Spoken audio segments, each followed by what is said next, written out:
And welcome along to Parakiore Recreation and Sports Centre in Christchurch Rapid League Round 12 action between the visitors, the Hawke's Bay Hawks and the Canterbury Rams. And good to see fans in early, taking advantage of the lounge access afforded to some. Andrew Mulligan, Casey Frank, four-time Sal's NBL champ, on hand for this one. Rams in their brand new building this year, and they have made it a fortress in both Rapid League and Sal's NBL.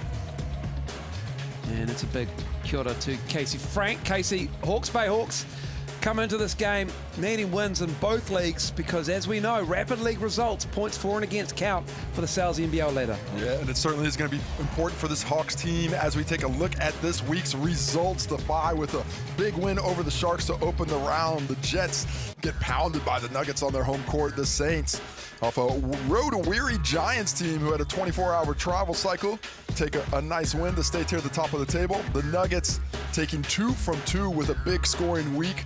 The Bulls bring the Phi back down to the pack. The Rams and Hawks up shortly, finishing with the Giants and the Tuatara from the Trafalgar Center in Nelson. And here's how it looks in Rapid League standing. The Tuatara and the Nuggets and Phi, the Saints, those top four all in the race for top spot for the Rapid League title. And then you can see the Hawks there in 5th spot at 7-7. And of course, the wins may not matter as much, but the points certainly do. These teams got to get going on the scoring side to give them a chance to get those tiebreakers in the Sal's NBL. Starting 5 for the Hawke's Bay Hawks: Kobe Costley, Maz Taylor, Jacob Murphy, Ezra Eagle, and Kobe Carter. And Jacob Murphy, Rapid League GOAT for Hawke's Bay. He's been playing so well for him as well, active defensively and one of their most aggressive offensive players. Taking a look at a slightly different lineup here for the Canterbury Rams Rapid League squad, as quite a few players are out with national team duties. We've got Marsh Cooper. No Jake Holmes. He gets a nod up into the starting lineup of the NBL, so this could be a team that's going just 5 deep today. Here is the stats, the head-to-head, thanks to the Chemist Warehouse, the official stats provider of the Sal's NBL. And the Rams don't have the win-loss record you'd like, but they've been so close in multiple games, just going down at the wire. Gonna have to be efficient today because look at how the Hawks shoot inside the three-point line. Fantastic all season long, really pass that ball well and have been solid on the glass. As we take a look at our barter card officials, that was Blake Rosanowski, we've got Regan Ashley and Elijah. Licky is the 3rd barter card referee. And good uniform matchup. I love Rapid League unis. The Art Deco print of the Hawke's Bay Hawks, a classic. A shout to the architecture of Napier and the rebuild after the earthquake in the 1930s. And the Rams. Yeah, I think the Hawks League's uniforms this season are my Rapid League faves. Going with big fan. The red of the Rams, the Canterbury region. And we're underway in Rapid League. Kobe Carr grabs that one. Be interesting to see who the Hawks are trying to get off early. They play with such speed in the half court and transition. Here is Jacob Murphy. And they get the offensive board. Nice cut from Kobe Costley. Ezra Eagle connects from 3. Maz Taylor first with that offensive rebound and getting that second possession. But a big finish there by Eagle with the triple. 40% on the Rapid League season from deep. Drive from Milan Newton. Nice little hand there. I'm not sure if it was Costley or Taylor, but they both are right around the vicinity to knock that ball out of bounds, take away what would have been a surefire layup. That 3 from Ben Marsh is collected by Ezra Eagle of the Hawks. Here's Costley. Like the way this Hawks team is getting that ball side to side, forcing the defense into early rotation. That 3's connected by Jacob Murphy. Man, he just drills that one too. Certainly does. Easy on the nets. We need it for the NBL later. Sorry, Moles, but slow start. Rams really need to get some penetration, get into the cage there. Chris Christoph misses, but another offensive board. This time it's Cooper, and then Christoph again. Knocks it down. Second time's the charm. Chris Christoph Rapid League debut today, I believe? I believe so, but also an age group player for New Zealand. He's come through the ranks. Now he's getting the start in Rapid League. 5 Rapid League players missing for the Rams today. 3 with under 17 duty as Eagle expected the Kobe Kara cut. As well, a couple players gone for personal reasons. So a lot of opportunity for men just like this. Kristoff bangs home the triple in response to Jacob Murphy's effort on the other side. Rams just down a bucket, but need more of those paint penetrations to get things going. Oh, the drive tied up. Poked away, now Murphy has it. Just driving into multiple defenders. Hawke's really solid on that help side. As Murphy gets fouled going to the cup. Ben Marsh picks that up. Had Maz Taylor over in the corner to Jacob Murphy, but he will head to the Chemist Warehouse stripe to shoot 2. 78% from the foul line in Rapid League for the season. Jacob Murphy. Just cursed him straight down the middle with that one. Couldn't even let him get to the second free throw, could you? I mean, probably will make the second one. I mean, I blame you. I blame you for the miss. Well, you should. Maybe there might be a lane violation here. One can only He gets hope. another go. Well, you got to stamp it out early. And you thought I did. I it. honestly did, and then I knew, oh no, it'll be subs on the make, surely. But they were in early. They didn't wait for the release. And that's just going to be a scourge on the game now. They'll just take advantage of that. Little press action, but easily dissected by the Rams. Get up into the front court. Newton stepping through, kept it low, finishes with the left. London hasn't had a ton of, only 4 games, but he's averaging over 12 points in Rapid League. When he gets his opportunities, he knows how to put the ball through the net. On the under-20 nationals with Canterbury, Eagle has it partially blocked, and he's in a little bit of trouble here. And that wide body creates some space, but can't finish. Here come the Rams, going the other way. Brody Cooper is bumped, and it will be Balon Casson who will pick it up on the foul. Look at that nice finish. Look at that dribble, just creating space. I love how he drops it dead, that dead dribble at the end, so really difficult to get to. A little bit of contact there, but he plays through it as well to get that finish. That's nice from Ben Marsh. He's able to just use that little head and shoulder fake to go back the other way and get that finish. Freezes the defense, ties the game up as the Rams overcome that slow start. Isaac Allen's in the game for the Hawks. And he gets it in the corner, kicks it out, and it's Maz Taylor. His 3 is off. And Allen has it poked away. Stays with the Hawks. 12 seconds on the shot clock. Been solid offensive execution from the Hawks in the half court, and getting that ball from side to side, putting it through multiple sets of hands. And I think it's going to pay dividends as this game goes along and they force the Rams into those extra rotations consistently. It's 14 on the shot clock, so still a bit of time here for the Hawks. Eagle, contested 3, left it short. You mentioned the time, a little bit quick with that one, especially when you had that big driving lane, but can't fault a guy for getting the shot up. His cross-court passes getting picked off here. There's Taylor, fires it over to Costley in the corner. Now Allen off the bench, looking for some help. Taylor, 7 on the shot clock. Time winding down in the quarter. The 3 ball. Casson misses. Rams have a chance here to finish it in style. All locked up at 7. 3 ball. That's good! Milan Newton finishes with a flourish to give the Rams a 10-7 lead after 1. Well, he came in averaging 12.5 a game, 5 in the opening quarter, including that buzzer beater.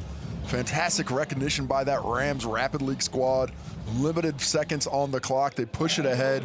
They find that shooter on the wing and get it off with plenty of time to spare. Especially after a slow start for the Rams, they must be really pleased with the way they were able to come together as that quarter went along to find the lead. Hawke shooting 25%, they're 2 for 8 in that first quarter. Kane Hokianga, Rapid League coach, will be happy with the offensive rebounds. Just haven't been able to keep the Rams out of the key. Yeah, and not creating, I think, a high enough quality shot in the first half. And, you know, when you're creating high quality things, I always think of large meatball pizzas. $35 from Sal's Block 26 is the online code. That's valid until Tuesday, the 30th of June. Get yourself a large meatball. We are deep into the season at the end of July, and Casey still has elite segues into the Sal's deal. Get yourself that large meatball pizza. Online code Sal's Block 26. Use the QR code. I gotta say, when I first ordered a meatball pizza from Sal's, I thought there were gonna be giant meatballs on it. They break the meatball up. In case anybody's worried, there's going to be meatballs that are too big on your pizza slice. I can tell by the photo, Casey, that they're bits of meatball. Well, it could be a giant pizza with giant meatballs. Perspective is a thing. I'm working with a giant meatball. Please don't put other name keys up. Oh, got me there as we take off to the Chemist Warehouse stripe. Kristoff misses the first on debut for the Rams this year. Chance for you to find out more about the Chemist Warehouse Hoops in Schools program. We just closed a region down south. Next region opens up next month, but find out more and when that region opens up using that QR code. Hoops in Schools, all thanks to the Chemist Warehouse and Basketball New Zealand. Kobe Carter on the wing. Defended by Gustello in the game. Aucklander moved south into Atata to the Rams. Murphy can't get the rolls. He sweeps in with that right. But Jacob Murphy will head to the Chemist Warehouse stripe to shoot two. Jacob Murphy just refused to be guarded there. The defense was in the right position. They sagged in, but he's able to just find enough space to split those defenders and does a nice job of giving the ball a chance up on the rim before heading to the Chemist Warehouse stripe where he hits the first of two. Murphy certainly gunning for one of those Rapid League All-Star 5 spots. It's going to be difficult to choose who makes that team this season. Been so many great contributors across the competition. Closing in on over 500 points for Jacob Murphy in Rapid League. There's another foul here as the Hawks just hustling at the offensive end for second chance opportunities. Casson is fouled and he'll go to the line to shoot two. Yeah, on the stats, just two more shots than their opponents, but they've also now been to the line 5 times compared to 2, about to be 6. 4 offensive rebounds so far, creating those extra shots. But of their 8 shots, they've only been able to hit a couple of them up to this point, and that lack of efficiency is what's allowed the Rams to hold this slim lead.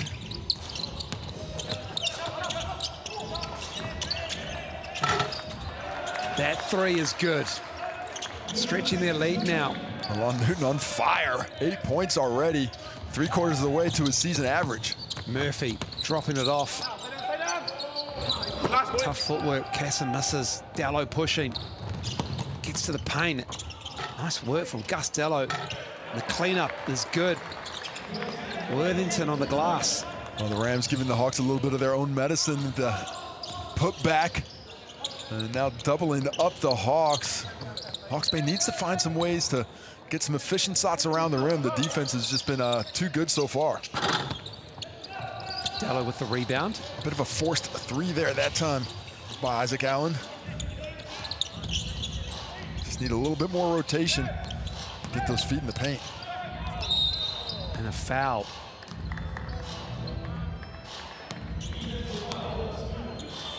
Jacob Murphy leads all-time Rapid League in appearances. This is his 52nd game in Rapid League. 3 other players, Tyson Thatapaese, Jet Thompson and Quake Webster, all on 50 games heading into this round of Rapid League. 50 games in Rapid, that's a good effort there. Only the 3rd season of the competition in conjunction with the Sal's NBL, and it's been such a great opportunity for these young players to keep getting game time, hone their skills while they await those opportunities at the NBL level. But a great developer, I think, for especially the junior national team talents, all these under-19 guys, really getting a chance to, just a bit more of a chance for game time on the court, and that's so important when you're trying to develop that that experience, that game toughness. Ben Marsh makes both at the line. Hawks have only hit 2 threes and a foul shot in this game. And they came in shooting over 56% from inside the arc. Haven't been able to find anything in there today. 2 foul shots, correction, as they lose the handle on the drive there from Murphy. Coming the other way is Christoph. Christoph, it counts, and 1. Well, suit him up a little bit earlier. 6 points already. I thought he might have had that pass for the kick ahead, but he decides to keep it himself, absorbs the contact, gets the finish. And we see the start of the turnover right into his hands, and he just off to the races. Has that angled. Defender just unable to, Kobe Costley unable to force him off the line. Gets the bucket. Can't finish the 3-point play from the Chemist Warehouse stripe, however. Just the 1 foul shot in this quarter for the Hawks. All over Jacob Murphy. Rams getting to work here and pushing it. Marsh is fouled, and no one can stop the Rams at the moment from the Hawks. Rebound collected, and they just push. And it's actually Milan Newton on the push there. Excuse me, it is too. Who's trying to add to his 8-point total, and the transition opportunities have started to really lift for the Rams. They have shut down that basket. The Hawks just can't get anything going around the rim. Just a 1 point this quarter through the first 2 minutes plus. And that's certainly not the recipe they were coming in thinking they were going to work with. As Milan Newton hits his 9th point of the day from the Chemist Warehouse stripe.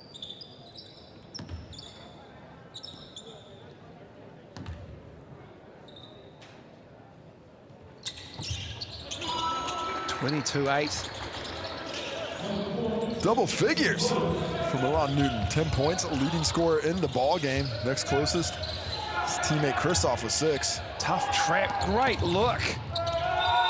Is that a travel or is that an N1 opportunity? It's a foul. Milan Newton back to the Chemist Warehouse stripe. What a pass from Gus Dello. Tremendous find. He knows where his teammates are at. I got you. Little over the header. Gets it up. Milan Newton trying to add to his 10-point total. And he'll do so with the empty free throw line. Everybody out back. Makes it look like a technical. No technicals called. They're just having a few discussions behind the shooter. Mass Taylor picks up the foul. As creeping away from the Hawks here. It's a 13-1 quarter. Newton just has a nose for buckets. He just gets out there and just finds a way to get that ball in the cup. 11 points for him, hasn't missed a shot. 14-point quarter for the Rams. Just the 1 foul shot made for the Hawks in the second quarter.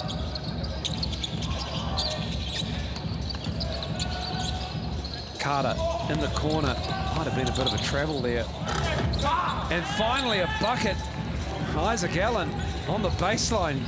First field goal inside the arc for the Hawks in this game. Dallow the runner. Left short. Worthington gets the rebound. Christoph, he's short. A good box out that second time around by the Hawks. Nearly gave up another opportunity, but we're able to come together. Really need to string some buckets together as we see an illegal screen by Ezra Eagle. You have to be, as a screener, you need to be very concise with those areas. As we take a look at Allen, little look off, gets under the hoop, slows it down, right foot, right hand with the reverse layup. It's even better in super slow-mo.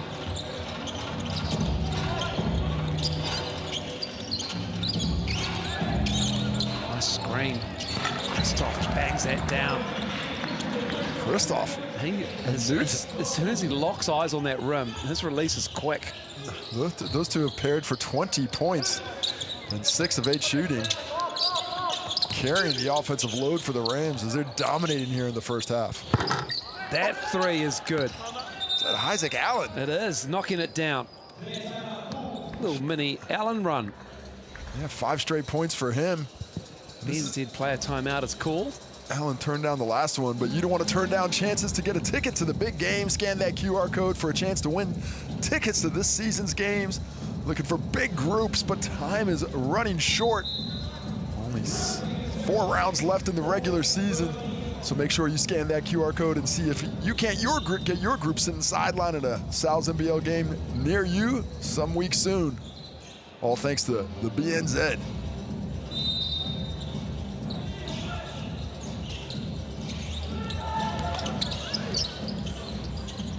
Out of the player timeout, Gus Dallow felt the contact, was in deep on the offensive rebound. Love to see point guards rebound like that. Stays with the Rams, certainly. 2.4 on the clock. A couple of options, but the offense got stagnant. Worthington misses that. Tony Worthington's 3 is off, and that'll end the first half of Rapid League here. In a big second quarter, Rams put 16 on the Hawks, and they lead by 13. Well, the Hawks very thankful for the late flurry by Isaac Allen, able to get those 5 points and cut it to a 13-point deficit. But it was a tough offensive quarter in the second term for the Hawks, but overall the Canterbury Rams putting together a heck of a highlight reel, especially Milan Newton, Christoph combining for 20 points. Taking a look at some of the activity from behind the arc from the Hawks early, getting that ball going. In response, Newton was able to Christoph and Newton able to find some space from deep. There's Newton driving to the hole, puts his defender in jail, gets around, cutting without the ball on the out of bounds play, as the Rams just picked up so much momentum in that second quarter. The Hawks couldn't find a bucket to stop the bleeding. So the patient went critical as the Rams take over in that second quarter. A 26-13 lead, a 16-6 4-minute second term led by Newton and Christoph. A clinic for the Rams. 7 assists on 8 field goals. 3 assists on 4 field goals, but just finding it hard to score anything inside. You can see there, the lone 2-point field goal. And that was from Allen there on the reverse. And how about that? 8 buckets, 7 assists for the Rams, passing the ball well. You love to see that kind of unselfishness and that facilitation from a young group especially. Don't forget, coming up next in the Sal's NBL, these two teams will go at it. Hawks looking to lift themselves off the bottom of the ladder, Casey, and the Rams looking to keep in touch with the top 2. A lot of ladder implications, Moles. Certainly the Rams desperate to try and get one of those top 2 spots for a home semifinal. It does mean such an easier path. If you finish 4th out of the other spots, though, you got to play that elimination round and a couple of days rest before you play a rested semifinalist. So all their eyes are on that top 2 prize. Nice ball movement. Maz Taylor's 3 is off. Here's Ben Marsh pushing.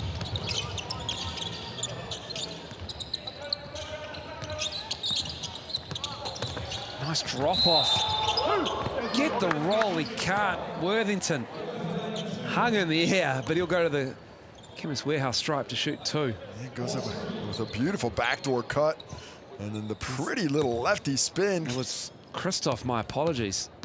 Christoph looks good for a Rapid League debut. There's a lot of talent on this Ram squad, the wider squad especially. Beautiful cut from Christoph. Well, their developmental program, the Mainland Eagles, has really been instrumental in helping to lift the development of basketball in the Cantabrian region. See some of their schoolgirl teams doing much better at nationals in the last few years as well. And this Rams team is reaping the benefits with a deep training squad. 5 players missing today, but you wouldn't know it from this Rapid League score right now. 9 points for Christoph. Allen on the baseline, into the corner. That 3 is good from Maz Taylor. Maz Taylor, first bucket of the game. 1 for 3 from deep. Maybe that's the one that gets this Hawks offense going, but they can't stop the drives through the paint. Newton fouled as he tried to put it up and in, but more foul shots coming up for the Rams here. Newton in particular, he's already 4 for 4 on the day, going to get attempts 5 and 6, and there you see that this grab on the arm. I believe that was Kobe Costley. Just a little bit too aggressive. Was on his hip and trying to dissuade that shot. Doesn't get the roll for his first miss from the Chemist Warehouse stripe today. Can't add to his game high 12 points. Sal's NBL Round 12 highlight show Tuesday nights on Sky Sport. Good on the second.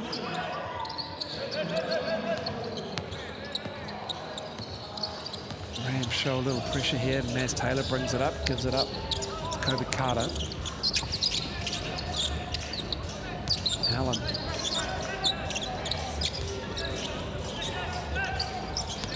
Allen again looking at the elbow. Nice cut from Carter. Great look. First time we've seen a penetrating pass like that from the Hawks since the first quarter. Just haven't had that off-ball movement that they've needed. The Rams coming right back with a rim attack, but a solid rebound there by Kobe Carter, getting the break going. Marsh misses. Here come the Hawks. They're certainly moving the ball better out of the halftime break. Ezra Eagle, and the key drops down the little floater.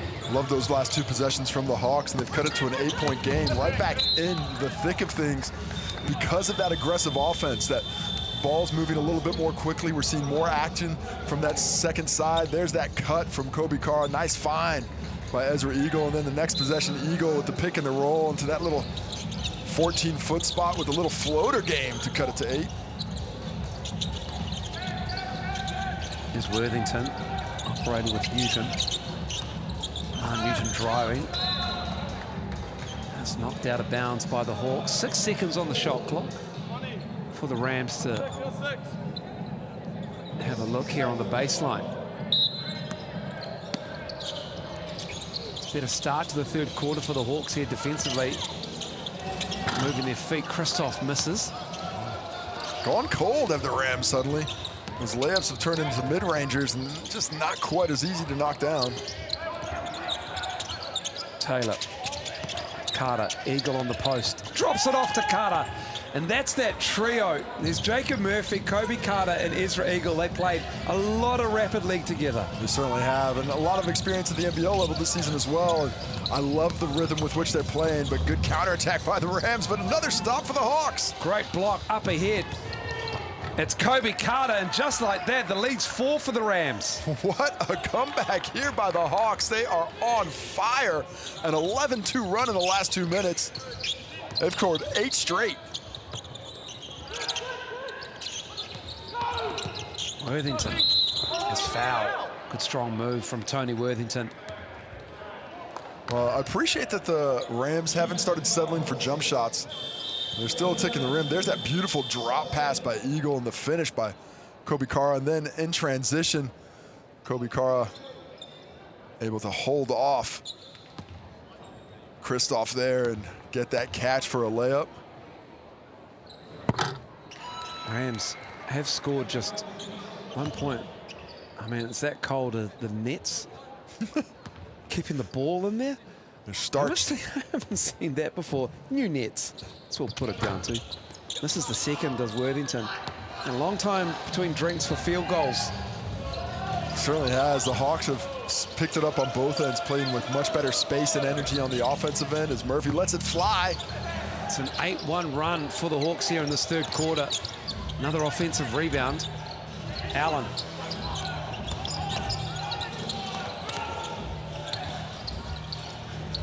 That three is good from the corner. Costly drops it.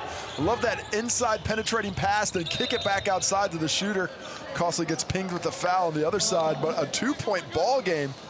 Tremendous comeback in that second quarter. I think about halfway through, the Hawks only had 1 point, then they finished with a 5-point flurry in the last 30 seconds from Isaac Allen. Well, so far in this quarter, just 3 points for the Rams. Can they add to it here? It's an 11-1 run for the Hawks before that shot there from the foul line for Milan Newton. He's got 14 in the game. A good balance of scoring for the Hawks. Allen, Murphy, Eagle all have 5. Costly's got 3. Kobe Carter's got 6. And Newton gives them a 3-point buffer. 7 trips to the line. Oh, sorry, 8 trips to the line already. 7 for 8. It was 13 at the break, the lead for the Rams. He's turned around quick in the Rapid League. 4-point lead for the Rams, rather. Murphy. Allen on the baseline. Gives it back up high to Murphy. 4 on the shot clock. Murphy looking to go at Worthington. Deep 3. Left it short. Rams ball. Better defensive possession that time by the Rams. That entire possession, the Hawks were kept outside the 3-point line and on the high side of the court. Never even really got down to the corners or the wings until that until the shot at the end by Jacob Murphy. The Hawks just need a bit more penetration. Is that going to be a travel? I think it is going to be a travel. Nice defense by Murphy there. Referee up high, I believe, called it, and that will be the turnover. Lon Newton trying to get aggressive. Look at it go straight into the chest of Murphy. And he just takes that extra little half step. Confused on which was his pivot as the quarter ends with the unanswered prayer. Big quarter for the Rams. As they had 14 put on them, and they managed to hold on to their lead. It's just 4 now. The Hawks on fire, 14 points in the quarter. Nothing but free throws that quarter for the Rams, or nothing but free throws to finish. Just not able to really find a lot of activity because of a lifted defensive effort from the Hawks. They shut down those looks from behind the arc, but couldn't keep the Rams from getting to the Chemist Warehouse stripe, and that's where the Rams have done their damage. 17 attempts from the free throw line, 12 makes it 70%. But that is the difference right now. 4 points between the two teams, but the momentum on the side of the visiting Hawks heading into the fourth quarter. It's a large meatball pizza for $35, which is actually a couple of meatballs broken up into smaller parts and sprinkled across the pizza. The online code.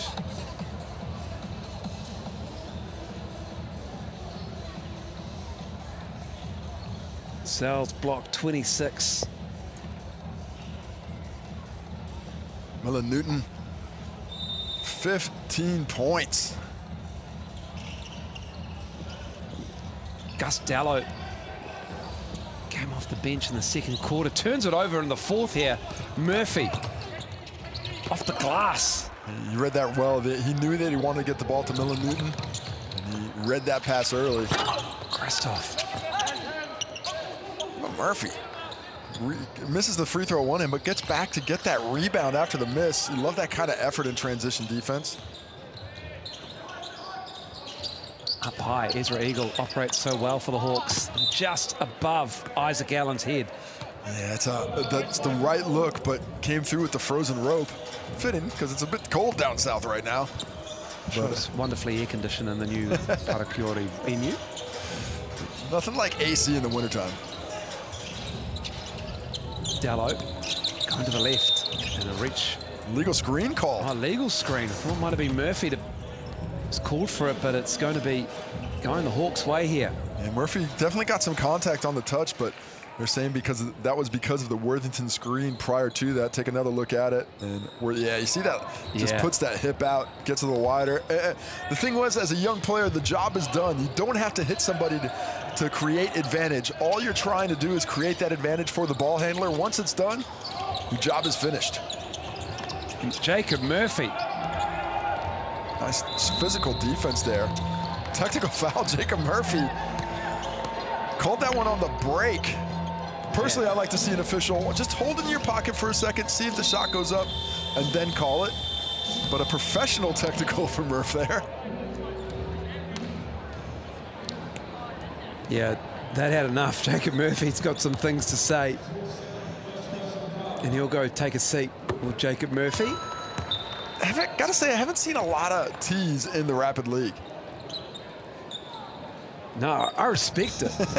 Game's on the line. Jacob Murphy just having a moment. I'm sure he'll be out there soon. A little bit of contact on that drive, but it's all in the colorful descriptors you choose to use. Christoph. Dallo. Only one offensive rebound since that first half for the Rams, and that was it right there. It makes it 2. Shot clock at 4. Dallo had to put it up. Unlucky from Worthington. Tried to hustle on the rebound. Tony Worthington, but it's going to be Hawke's ball still down. They're down 5 in this game with 2:30 to go. And the offense has certainly slowed here in the fourth quarter after that explosive third for both teams. Just 1 point scored between the squad so far here in the fourth. The closeout from Miller Newton is good on the Kobe Carter 3. Dallo finds Christoph, who stepped out of bounds. And then gets a little cheapy contact from Ezra Eagle underneath. I appreciate it, though. Yeah, that's real Casey Frank stuff. Well, if you're going to come in. Yeah, I really like it.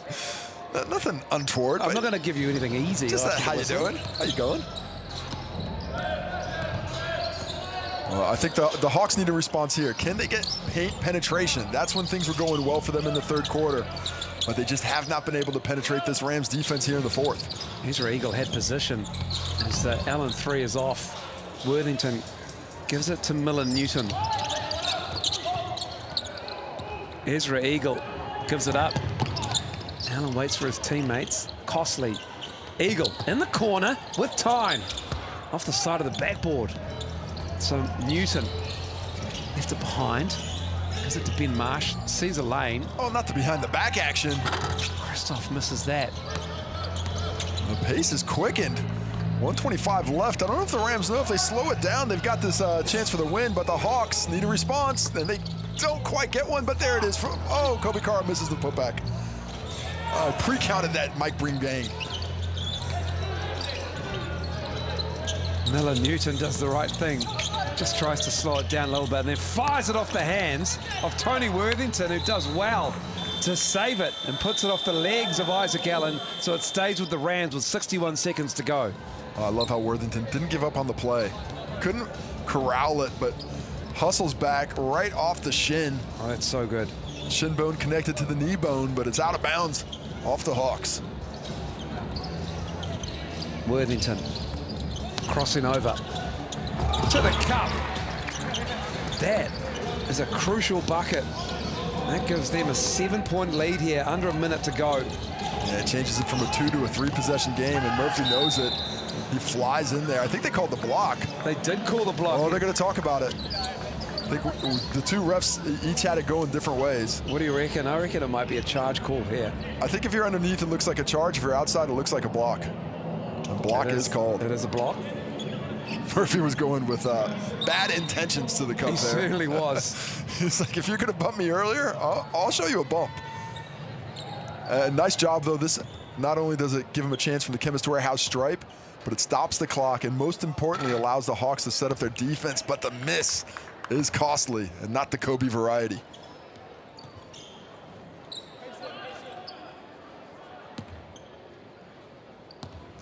Can he make one? Cut it to a 2-possession ball game? He does. Now will the Hawks press or just hold hands? Kobe Carter. Friendly. We're friendly over here. Dallo. Worthington up high. It's Ezra Eagle though, and it's streaking out as Jacob Murphy, and that makes it a 4-point game. Beautiful move from defense to offense, getting that back right away. But the clock is tight. You can't deal with this one out. I think they should try and foul or go for the double team early. Newton is fouled, Miller Newton. And then Tony Worthington took a bit of offense there. Maz Taylor was saying he was milking it with the shoulder feint. Well, kind of from our angle, it kind of looked like he went for that contact, wasn't there, and almost lose it. Carr can't get that steal. Dallo, runner, poked around. Well, there's a chance. Might want your player timeout. They do call it. BNZ player timeout. 8.5 seconds. Good. And it will be Hawke's ball. Hawks ball, but your chance to score a ticket to the big game.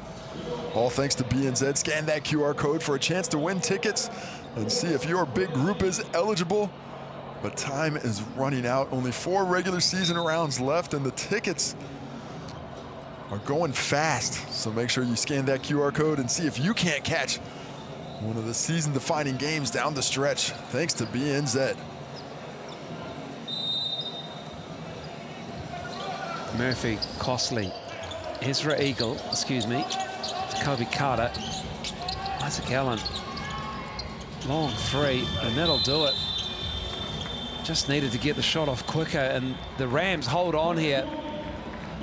Just a quiet fourth quarter for both teams, 3 points apiece, but the Rams get the win, 34-30. After the Hawks came with them at the third quarter, and full time sees the Rams with a low-scoring game, and they get the win, 34-30 here in Rapid League. Led by Millen Newton, 15 points, 3 for 3 from the field. Didn't miss from the field, but 7 for 8 from the free throw line, and he's with Nick Bewley right now. Cheers, Casey. Yes, here with Millen Newton. They got a bit sweaty down the stretch there, mate. What do you make of that game overall? I mean, Rapid League games is short as, so it's like you just got to be giving it your whole head the whole game. And yeah, 4-minute quarters, I mean, got gas to burn, so you never know what can happen. We're lucky to hold in there and get the win. 15 points for you, though, and in Rapid League, you're really thriving at the moment. How much are you enjoying your basketball right now? Yeah, it's real good fun. Like, being with this kind of group is awesome. Like, great players and play with and develop my skills further. So, yeah, it's a great experience. Well done today, and congrats on the win. Thank you very much. Millen Newton, 15 points, 3 rebounds, 2 assists for him. And they had a fight on their hands in the second half with the Hawke's Bay Hawks coming back at them. Well, 34 points total, 25 scored by Newton and Kristoff combined, carrying that load. But there's the big stat right there, the free throws, 13 for 18 from the Chemist Warehouse stripe, 10 extra points in a 4-point ball game. That makes up for the 8 turnovers that they committed on the day. Coming up next, we have the Rams and the Hawks. Canterbury fans losing a couple of players. Are they going to be able to overcome a determined Hawk squad? We'll be back at 3 p.m. for that game. We'll see you then.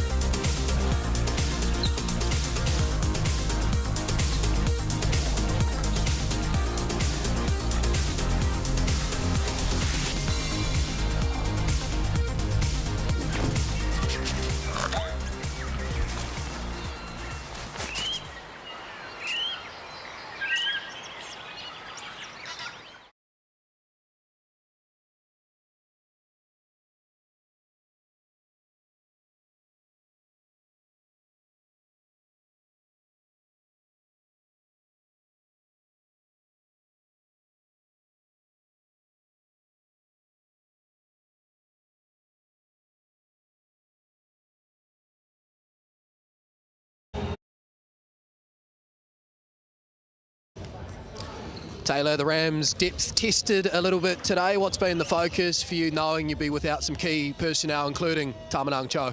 Yeah, we've been known as going to be coming for a while, so it's a great opportunity for the young guys to step up. We've got nothing but confidence in that they're going to do it. And I suppose for you, you know what's ahead with Tall Blacks duties, but how key is it to get a win here today, knowing that the next couple of weeks you'll join them in the unavailable list? Yeah, it's important to start stacking the wins up. Southland's already qualified for the finals, so we'd like to try and get that done as quick as possible, and winning each game gets that done.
Ain't nothing but against the party.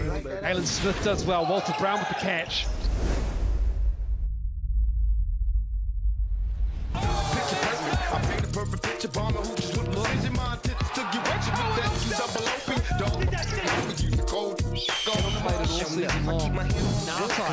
Steps back.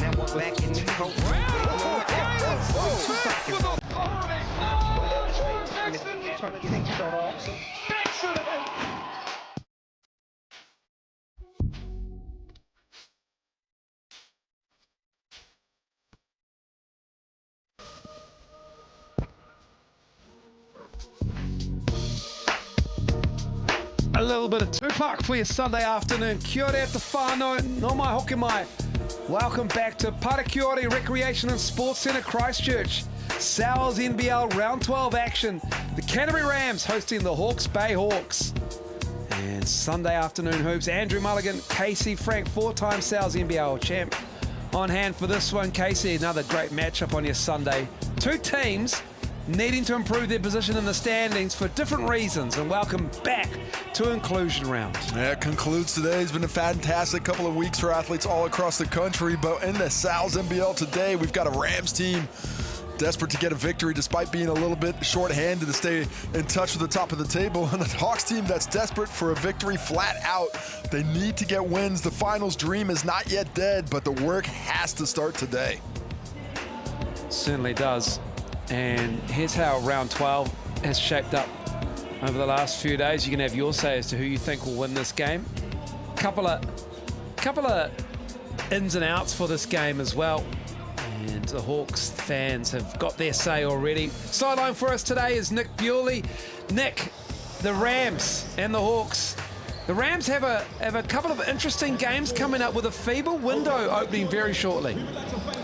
Good afternoon, Miles, Casey, and to all our viewers. Yes, that's exactly right, they do. And a big out today when it comes to Tamanang Cho, who, of course, has season averages of 21 points, 8 rebounds and 5 assists. Tamanang Cho away with the Cameroon national team as they try and qualify for next year's FIBA World Cup. So he misses today's game and the Rams 2 games next week. That sees Walter Brown slide to the 2-guard position. With this unavailability, creates opportunity, and none bigger than that for Jake Holmes, his first start today in the Rams lineup. He's been mightily impressive off the bench so far. No Hawke Kate as well, and a couple of youngsters down the rotation with the Rams away on under-17 World Cup duty. So plenty to contemplate for Rams coach Quinn Clinton as we cast our mind ahead to next week. Taylor Britt is here today, but he'll miss the next 2 with Tall Blacks duty. So it will be fascinating to see how Coach Clinton uses his players this afternoon. Thank you, Nick. Yeah, it will be a tough little stretch for the Rams. And of course, this is how round 12 has been looking of late. Some interesting games, Casey Frank. It certainly has been. The Sharks and the Fi with a barn murder to start the week. The Jets holding off the Nuggets in Fly Palmy Arena in Manawatu. The Saints and the Giants. The Giants, a tough road travel disrupted activity, but it ended in overtime on a missed 3 at the buzzer for the Giants. The Airs not strong enough in their home away from home in Hawara. The Nuggets take that one before the Fi shut down the Bulls. The Rams and Hawks up next, and the Giants taking on the Tuatara to finish your week as we take a look at the standings moles. And you can see the Rams in 3rd spot. Top 2 is where they want to be. And they've got the Saints right on their heels as well. They need a win today. Now, there's a log jam between spots 5 all the way down to 11 where the Hawks are right now. They're all within like 3 games, 3 wins of each other. The Hawks at 3 and 11 are not out of the mix by any stretch of the imagination, with probably about 2 or 3 dozen games to go. It's now or never, though, for the Hawks. It certainly is. 8 wins got you in last season. There were 3 teams tied at 8 and 12. The Hawks will be thinking about that. They were one of them. And taking a look at the upcoming games, the Airs at home before the Jets and the Nuggets on the road. Those 3 games, like, they count as games where you beat them. You can really take an advantage over them because you're going to go up against them and you're going to give them an L and you're going to get points differential as well. There's so many permutations to come for this Hawke's Bay Hawks team. But permutation number 1 is get dubs as we take a look at Dan Greta. who hasn't got the dubs, but he's got the effort. 30 minutes per game, 20 points per game, efficient from the field, a fantastic rebounder as a guard, but an engine that never stops. He is a key to this Hawks offense. So important in what they do in transition. If he can get himself going early, it'll make it that much easier for his backcourt mate, Keanu Rasmussen. Zoe Burton, key with his ability to shoot the ball and pull the defense away. And welcoming back Chase Jeter into the lineup. He missed a lot of games early in the season. He missed the last 2 with knee troubles, but his size is really needed today against a strong Rams front line. And for the Rams, they are looking to lean on their bench as well, and they have some interesting games coming up. That's quite congested as well, round 13, a home and away. Big game at home against the Sharks, then the Jets away, then they host the Airs in round 14.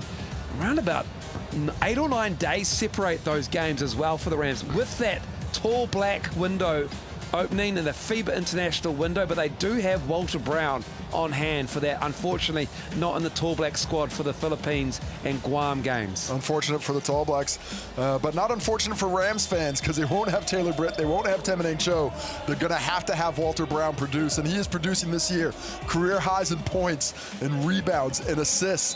His usage rate has lifted, his aggressiveness has lifted, and without Temeneng Cho in the lineup today, I expect the Rams to lean even more on his ability to create for himself and others. Here's your starting 5, Walter Brown with Taylor Britt and Holmes, Withers and Andrew at the center spot. Todd Withers, just an absolute do-it-all guy. And Holmes steps up for the Quinn Clinton Canterbury Rams. This is how it looks head-to-head between these two teams as round 12 inclusion round concludes with 2 more games. This one and the next one, the Giants and the Tuatara. Well, first and foremost, you're taking a look at the glass there. This is an area that the Hawks have to lift in. The Rams, one of the fantastic rebounding teams in the competition. If the Hawks can keep it even then, they give themselves a chance.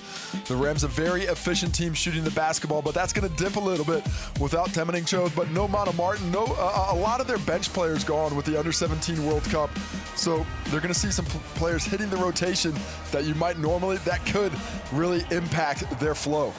So that's how it looks for the mini ladder at the moment. The Rams up in 3rd spot there, but that points differential percentage, that is super key as to decide who finishes where on the regular season. Every point scored for and against in Sal's NBL, but also Rapid League, which takes place an hour before this game tips off. And Hawke's Bay went down 34-30 to the Rams in Rapid League earlier. They need some back-to-back wins. They need to pull themselves out of the bottom of the ladder and up higher and to get into top 6 qualification. The Rams, well, they need to stay in contention for the top 2 position with a win here and start stringing wins together. The Tuatara, it was the Sharks early on, but the Tuatara have been the more consistent team, even though the Sharks won 10 in a row, which was an amazing run. Injuries and form have dipped a little bit for the Sharks. Yeah, they're not playing at the highest level they have all season as we take a look at the Barter Card officials. But that Tuatara team, they haven't dipped. I think maybe overall the ceiling for the Sharks might be a little bit higher, but I think that floor for the Tuatara, because their depth and the way they share the ball offensively, I think that floor is a little bit higher for the Tuatara. But both these teams getting chased by the Rams, the Saints chasing the Rams as well to try and get that better seed. But the top 2 seeds, they get a bye in the elimination round. They go straight to the semifinals. So trying to finish in the top 2 is very important, but the Rams cannot reach them if they don't get wins. Both those teams above them have between 1 and 3 games in hand against them. They would dearly love to host the grand final here, the Canterbury Rams, in their brand new building, Parakiore Recreation and Sports Centre, downtown Christchurch. A short walk away from Te Kaha, the new stadium as well, a sporting precinct. It is an absolute jewel in the crown of Ototahi Christchurch. We get underway, and it's the Rams controlling proceedings. Andrew gets the win on the tip, and Taylor Britt with us to get us going. Interesting, Alonzo Burton matched up on Taylor Britt. If I'm the Rams, I'm working into a few on balls, but it's Todd Withers off the double first, and why not? As he hits the pin down action and drains the triple. Todd Withers has put his offense on the back burner for this Rams season this year, but he always has that ability to drop 20 at any time. I saw. He won the 2022 NBL title with the Otago Nuggets. Todd Withers, 31 years old. Dan Greeter, he's played in the South NBL before. He's played for the Giants as well. You can't go underneath that screen. Got to get a quicker switch as well. I need to understand the personnel. Todd Withers loves that tray ball. He's going to let him fly all afternoon long. On the drive, it's Greeter with the reverse. Pretty from Dan Greeter. Man, he's aggressive. Attacks the rim the first time, knocked out of bounds. Well, I'll do it again against the big Jack Andrew. Doesn't matter, I'll get the reverse. Nice cut by Jack Andrew, but it's stolen away by the Hawks. Here's McLaughlin. Todd Withers on the rebound. Jeremy McLaughlin missing that. Those are the opportunities the Hawks are certainly going to have to take advantage of as this game goes along. Fast break, 2-on-1 breaks. These need to be locked in. Andrew with the high on ball. Chase Jeter poking it away. 6 to shoot. Taylor Britt looking to get downhill. Good defense from Rasmussen. Man, he is an athletic guard. He plays above the rim and shows his ability defensively there with the block shot on Taylor Britt. Keanu Rasmussen. Chase Jeter. He loves that shot. If you haven't watched him yet this season, you'll be surprised by the 1-foot fling. But his teammates certainly are not. It may not be orthodox, but it is effective. He's been fantastic from behind the arc this season. And a foul on the wing here. Chase Jeter, that is unique, but it works for Chase Jeter. It's more than works. He's shooting 42% from behind the arc. He is. He's played 2 years at Duke University, then 2 years at the University of Arizona, 2 major programs in NCAA. Walter Brown getting loose underneath. Nice footwork. Jeter does a good job of not fouling there. His return to the lineup is key, but he's got to stay away from the foul trouble, which has been a problem for him and McLaughlin at times this season. Greeter, 3 ball. Ah, Dan Greeter stroking that 3. Well, you can see Todd Withers looking at the bench. He's saying, well, you told me to go under, we went under. But you're gonna have to be a little bit quicker to get to the other side because Dan Greeter, maybe he wants to drive, but he can certainly shoot it. Oh, nice strong move by Jack Andrew. The 2 counts, the and 1 coming up. The late whistle on a bit of a head touch there. Jack Andrew looking like he was gonna flush that one. The contact keeps him from getting the dunk, but what an efficient season he is having. Always in the right place there. We take a look at Dan Greeter.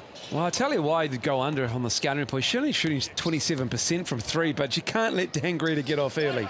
Well, there's a difference in the quality of shot. If you're going to let Dan Greeter just have a look at 3, he's going to knock that down. The reason the 27% is so low is because a lot of time he's got the ball in the hand at the end of a shot clock. He's got to put up a difficult shot. But wide open, it's a much different proposition. Greeter again feeling it. It works once, it might work twice. Give it a go as Taylor Britt comes back and responds with a little bit of pace. This is the Holmes rebound as Britt gets to the smile on top there. And he gets the little finger roll to finish. As Zoe Burton locked in coverage that time, and Zoe a quality defender, but it's going to be tough for him to keep pace with Taylor Britt as the Rams show zone again. Chase Jeter getting loose underneath. Holmes with it. Got to hit that one. He just rushed it a bit, but those are the bunnies that they cannot let go bouncing today. Todd Withers, long 2, front of the rim. This pace favors the Hawks early. They love to get up and down. There's Greeter on the That's drive. strong. That is strong. Right into the chest of Taylor Britt. He's given up a bit of size on that Greeter drive. The help has to step up just a bit earlier. Got to meet that driver at the dots if you're the help side. Nobody stepped up that time. Taylor Britt getting to the cup. They're just trading buckets here in the first. Speaking of nobody stepping up on the weak side, Taylor Britt and Keanu Rasmussen all alone underneath the Chemist Warehouse stripe there. Dan Greeter gets the early blow. Look for Keanu Rasmussen probably to be a bit more aggressive with the ball in hand moving forward with Greeter on the bench. Rasmussen. Burton on the wing. Rene Rougeau in the game for the Rams. Restricted player, 40-year-old, played in the South NBL. Oh, great hands from Walter Brown. How do you get that cleanly from behind? Impressive hands on display by Walter Brown. Rougeau playing for the Sharks in 2010, the last time he was here. He's got the ball on the block with Burden on his back. Goes to work. Finds Andrew. Nice pass. Just bounced him to sleep. Sort of gave the half look, and then second time around a bit more, and the Hawks have seen enough. They want to chat about the ease of attack. I think we're hearing Coach Lopez just wants a little bit more contact, but first let's hear from Nick Bewley, who caught up with Taylor Britt before the game. Taylor, the Rams depth tested a little bit today. What's been the focus for you, knowing you'll be without some key personnel, including Tamanang Cho? Yeah, we've been known as going to be coming for a while, so it's a great opportunity for the young guys to step up. We've got nothing but confidence in that they're going to do it. And I suppose for you, you know what's ahead with Tall Blacks duties, but how key is it to get a win here today, knowing that the next couple of weeks you'll join them in the unavailable list? Yeah, it's important to start stacking the wins up. Southland's already qualified for the finals, so we'd like to try and get that done as quick as possible, and winning each game gets that done. Taylor Britt, all business right now. Going to be all business with the Tall Blacks, but it is going to be difficult without for the Rams, without him for a couple of games. And Nick, what are your thoughts on the matter? It certainly is, and just on the trust of Coach Quinn Clinton in his rotation and his youngsters, Gus Dallow, Brody Cooper here checking in. These are first NBL minutes, certainly here at Parakiore, perhaps even on the season. So this just goes to show the faith that the coach has in these youngsters. Taylor Britt's still out there as well, so pretty small unit this. Nick, where's Christoph and where's Newton? Those guys dropped like 25 between the two of them. It's a very good point. They are suited up on the bench and ready to go, but yeah, not used just yet. But look, Brody Cooper, Gus Dallow we've seen. As we see Gus Dallow now, didn't quite get that off in time, but the follow from Andrew. We've seen them get plenty of burn in Rapid League, these two guards, and I'm sure they'll relish this opportunity. Thanks, Nick. Absolutely right, though, Nick. You got to, when these opportunities come along, as Rasmussen misses that layup and Jeter gets the putback, you never know when you're going to get a chance to prove your worth. And once you get that opportunity, you got to grab it with both hands, no matter what your age. Kobe Carter out there for the Hawks. As Jeter misses that. McLaughlin on the board. That's too strong. Good solid board work down there by McLaughlin and multiple attempts there for the Hawks. But good defense by the Rams, really making the shots difficult to take. Here's Dallow on the baseline, tiptoeing. Rougeau going up high off the glass. Rene Rougeau. He's five-time Finnish league champion. And he's also played in Mexico, France, Israel, and Venezuela. 16 years between Sal's NBL stints. Started his career with the Sharks. It has to be a record, surely, Casey. I think it would be. Didn't even know it was possible to go 16 years between drinks. Well, first time he started this league, I was still playing. There's Marcel Jones, who's been playing since, I think, about 2004? 2008, I believe he started, was his first year. 200-plus games. It's amazing. It's fantastic, Marcel Jones. His resume of countries played in is extensive. It's so impressive that he's still performing at this level. He goes so far back in the Sal's NBL records that they actually go from digital to manual, and we don't know exactly how many games over 200 he's played, but it is 200-plus. Sorry, Marcel. Gonna have to be an off-season project in the future. Marcel is so experienced. I won't say old. He's so experienced. He played LeBron at high school. There it is. I believe. It is. Yeah. His junior and senior year. Some AAU activity. Withers. On contact. Got underneath him. McLaughlin has it. I thought Withers didn't fall down. Didn't notice that, but went for the easy kick out. Good heads-up play by the Hawks to get the steal, but can they get something in the half court where the defense has been a lockdown? Rasmussen. Fall away. Got the tap on the arm from Cooper. Brody Cooper. There's Keanu Rasmussen, 20.4 points a game. He's been excellent again for Hawke's Bay. 5 rebounds, 6 assists. He's a tremendous guard. Does such a good job of imposing his will with his physical talents. fantastic vertical leap. Good feel for the ball. It creates a lot of space on that jump shot. Born in Adelaide, has a Kiwi father. Played for the Tall Blacks in the World Cup qualifying window against the Philippines in March this year. With his feet set. Great, a big rebound. Rougeau goes crashing out of bounds. Behind the back is Greta. And Cooper ties him up. No contact there, just a turnover. Tripped over Cooper's feet. Well, I thought there was a bit of contact on the drive. Take another look at it. Looks to me to be a little bit illegal. Not the opinion of the border card officials. Aggressive drive, not rewarded that time, but they need to stay aggressive as Walter Brown comes off the on ball.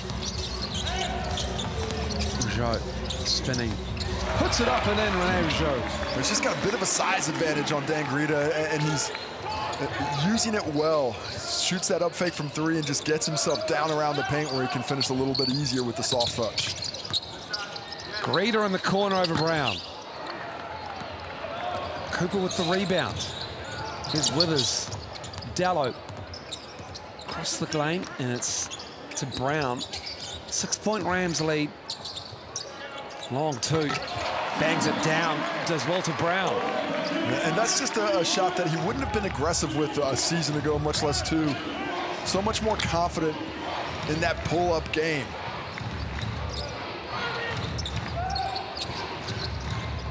Rasmussen.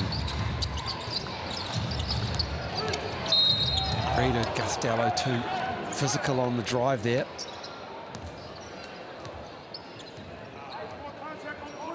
Take another look.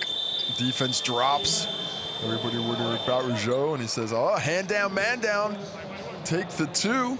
Stretch the lead to 8 with 2 minutes and 15 seconds left here in the first quarter. Kobe Carter. Rasmussen. Greta. This is that one. Hit that first one, and sometimes that gets the confidence up, but he just hasn't been able to find that net since. 1 for 4 now. Rasmussen just goes in with the hack, realizing he's out of position, takes a professional foul, sends Taylor Britt to the line for his first attempts of the game. Is it lunchtime, Moles? That's past lunchtime, man. It's lunchtime somewhere. It's a good point. Feeling a little hobbitish. I need a second lunch. You're anything but a hobbit, my friend. I'm just, what are you talking about? I'm hobbit as. You're like 6'9". That sounds like a hobbit. Yeah, that's 2 hobbits. Our director just said that's 2 hobbits. I think that might be 3 hobbits, to be honest. Multiple hobbits in play. Britt makes both at the Chemist Warehouse strike. 10-point lead now for the Rams. It's Greta. Off the glass too hard. McLaughlin kept it alive. And again, Greta has trouble to put it in the hoop. The effort just isn't being rewarded right now, but the effort is fantastic. And Rougeau, just crafty. I mean, if he sees a smaller player there, he is just taking you to the bucket and getting to that spin move where he can get his shot off. 6 points, 3 for 3 for Rougeau off the bench. Greta, well short. And Greta has gone wayward now. Now 1 for 5 from 3, has missed his last 4 after hitting that first. It's again getting a little ugly towards the end of the first quarter here for the Hawks. Down 12. Brett, just with that off arm, gave Rasmussen just enough of a bump to clear some space, and he knocks that down. Savvy vet move from Taylor Britt. And the read off the screen is what creates that play. Rasmussen gets caught up underneath just a bit, and the explosion out of it. Britt gets in the paint for that finish. And now the Hawks need to get this ball through hands. They're settling for these long shots. They need to get a little bit more aggressive, swing that ball from side to side to get the offense going again. Stolen away by Rasmussen. Walter Brown's pass too loose. Finally, a bucket, and there's that tight net. Too much starch. Sort of rapidly, Kobe Carter's shot hung in that net. There's been a team or two throughout the history of the South NBL that would put a purposefully slow net in there so they could set up presses? Name them. What kind of Pistons? It's a 10-2 Rams run. But don't think that's what's going on in the Rams today. As Taylor Britt gets back to the cup. Big first quarter for him. 10 points on his way to a 40-piece as the Rams nearly double up the Hawks 30-16. Greeta's got 7, Britt's got 10, and they've got a 14-point lead. 30-16 after 1. We'll be back after the break.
No mai, hoku mai, welcome back.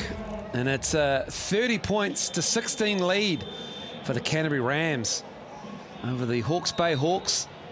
Started well, they were trading buckets, timeout called, and then the Rams just started to pull away in the last couple of minutes. And on a 12-2 run, and they are enjoying a double-digit lead here as we wait for the second quarter to begin. And Coach Will Lopez joins us now. Will, tough run for the Rams to put one on you towards the end of that first quarter. What did you tell them at quarter-time break? Yeah, look, we just got a little bit frustrated and started settling for threes and not executing the offense. And obviously, like against a good team like the Rams, you can't do that. So we got to get back to, you know, getting good looks and moving the ball and control the game at our tempo and take it away from the Rams. Looking at what you're doing defensively, a lot of one-on-one activity, and they're getting quite a bit of good things happening when Taylor Britt's coming off that on ball and getting feet in the paint. How can you just limit their paint opportunities as this game goes along on that side of the ball? Yeah, look, Case, our angles are bad. We've been letting him get to the middle too easily. We want to corral it a little bit more because that's what he does. He gets in the paint, creates so much for him. So, yeah, our angles have just been bad. Let him get to the middle, and we want to kind of send him to a bit more traffic. Appreciate your time, Coach. Thank you. Thanks, guys.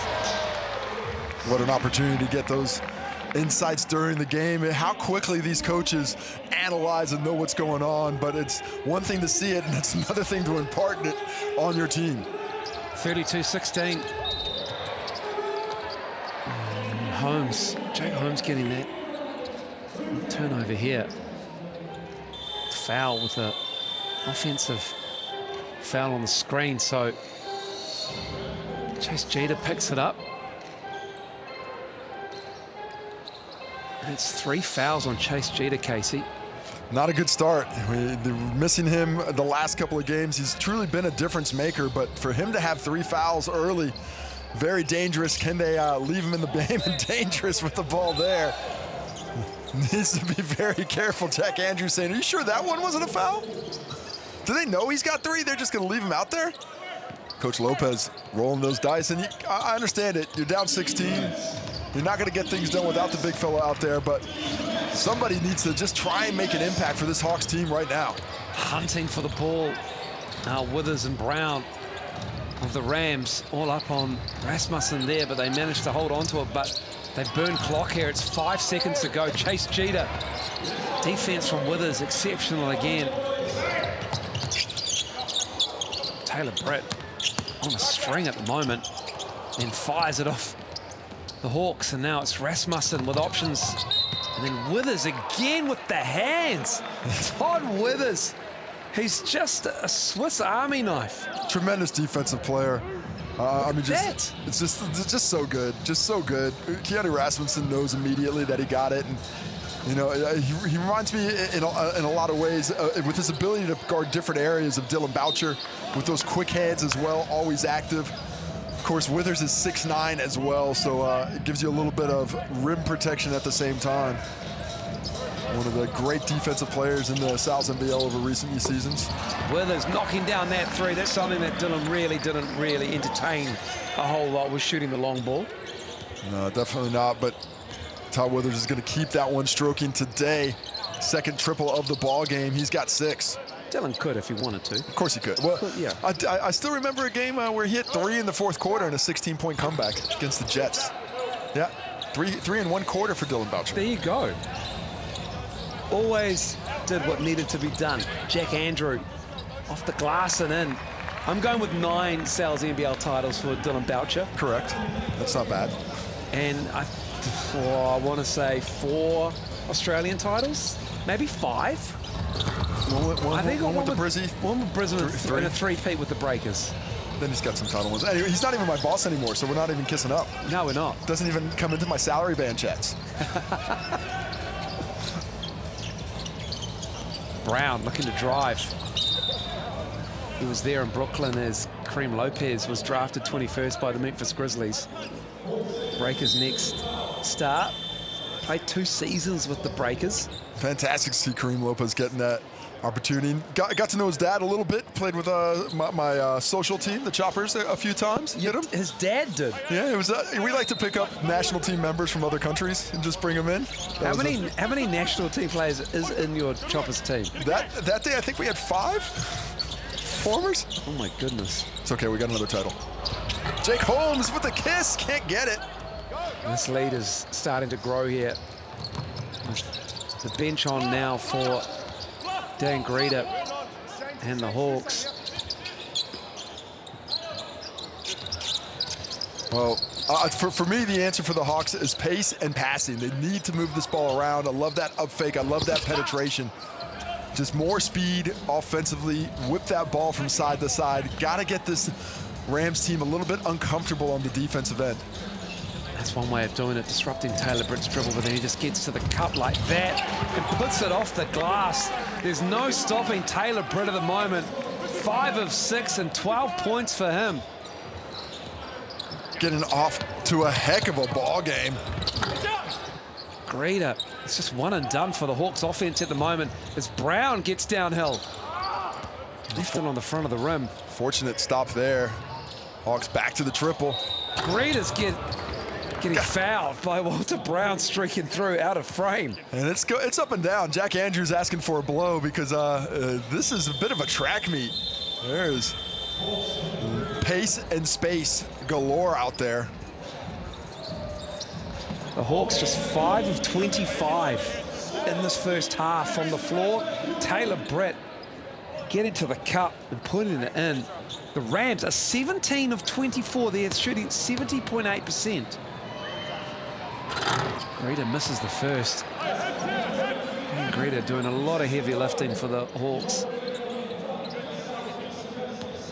Yeah, he has all season. I've definitely fallen in love with his game over the years. His time with Nelson, his time with the Hawks. All energy. He's won a championship in the Australian NBL with the Illawarra Hawks a few seasons ago. And the fantastic team, man, but it just has not gone the Hawks' way this season. They started off without those bigs at the start of things. Just made it really difficult to get on top, and they've been under pressure ever since. Gus Dallow off the bench knocking down that 3. More pressure here from Gus Dallow. This lead is starting to really balloon out here now. It's a 12-2 run here to open the second quarter. As we approach the midway point, Maz Taylor misses that. McLaughlin on the glass, too strong.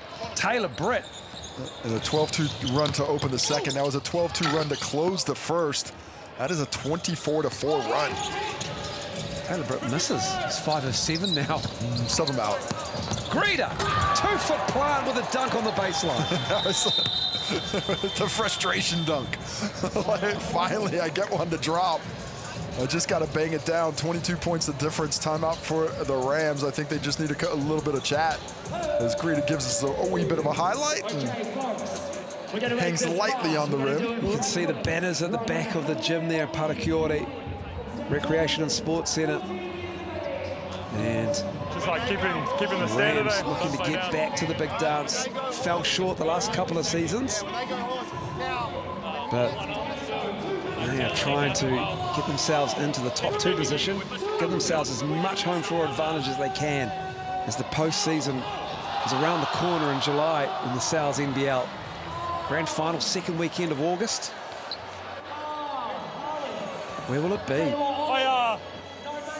I just don't let our standards slip here defensively. Okay, like just because we're up, stay solid. Oh, you can keep giving Greeter that cushion. Like you don't need to climb in too much. Give him that gap. Like he's 1 of 6 from 3. Okay. All right, O boards. No more O boards this quarter. Make your hits. Yeah. All right, we've had some. Okay. We're into right here, man or zone. Into 1. Well, it looks like this Rams team is building up an appetite. If you're doing the same, use that QR code right now for a $35 large meatball pizza. These Hawaiian guys know about it. I wonder if these guys know each other. Sal's Block 26, that's your online code, valid until Tuesday the 30th of June. Or use that QR code to go straight to your local Sal's. Nothing like a little bit of large meatball pizza for lunch. Nick Bewley, what did you hear? Yeah, just listening to Hawke's coach Will Lopez there, and look, he's trying his utmost to keep things positive, trying to keep that body language positive. Look, there's no disputing how well the Rams are playing, but in terms of shot selection, he wasn't entirely unhappy. You know, look, 6 from 28 perhaps tells a different story, but he just wants them to keep playing, stay together, make things difficult, and you never know, but it is a long way back. It certainly is. Especially when the Rams are shooting 70% from the field. Show 70%. Hasn't missed. He's 4 for 4 after getting that bucket. Ezra Eagle made one for the Hawks. There's Dallow.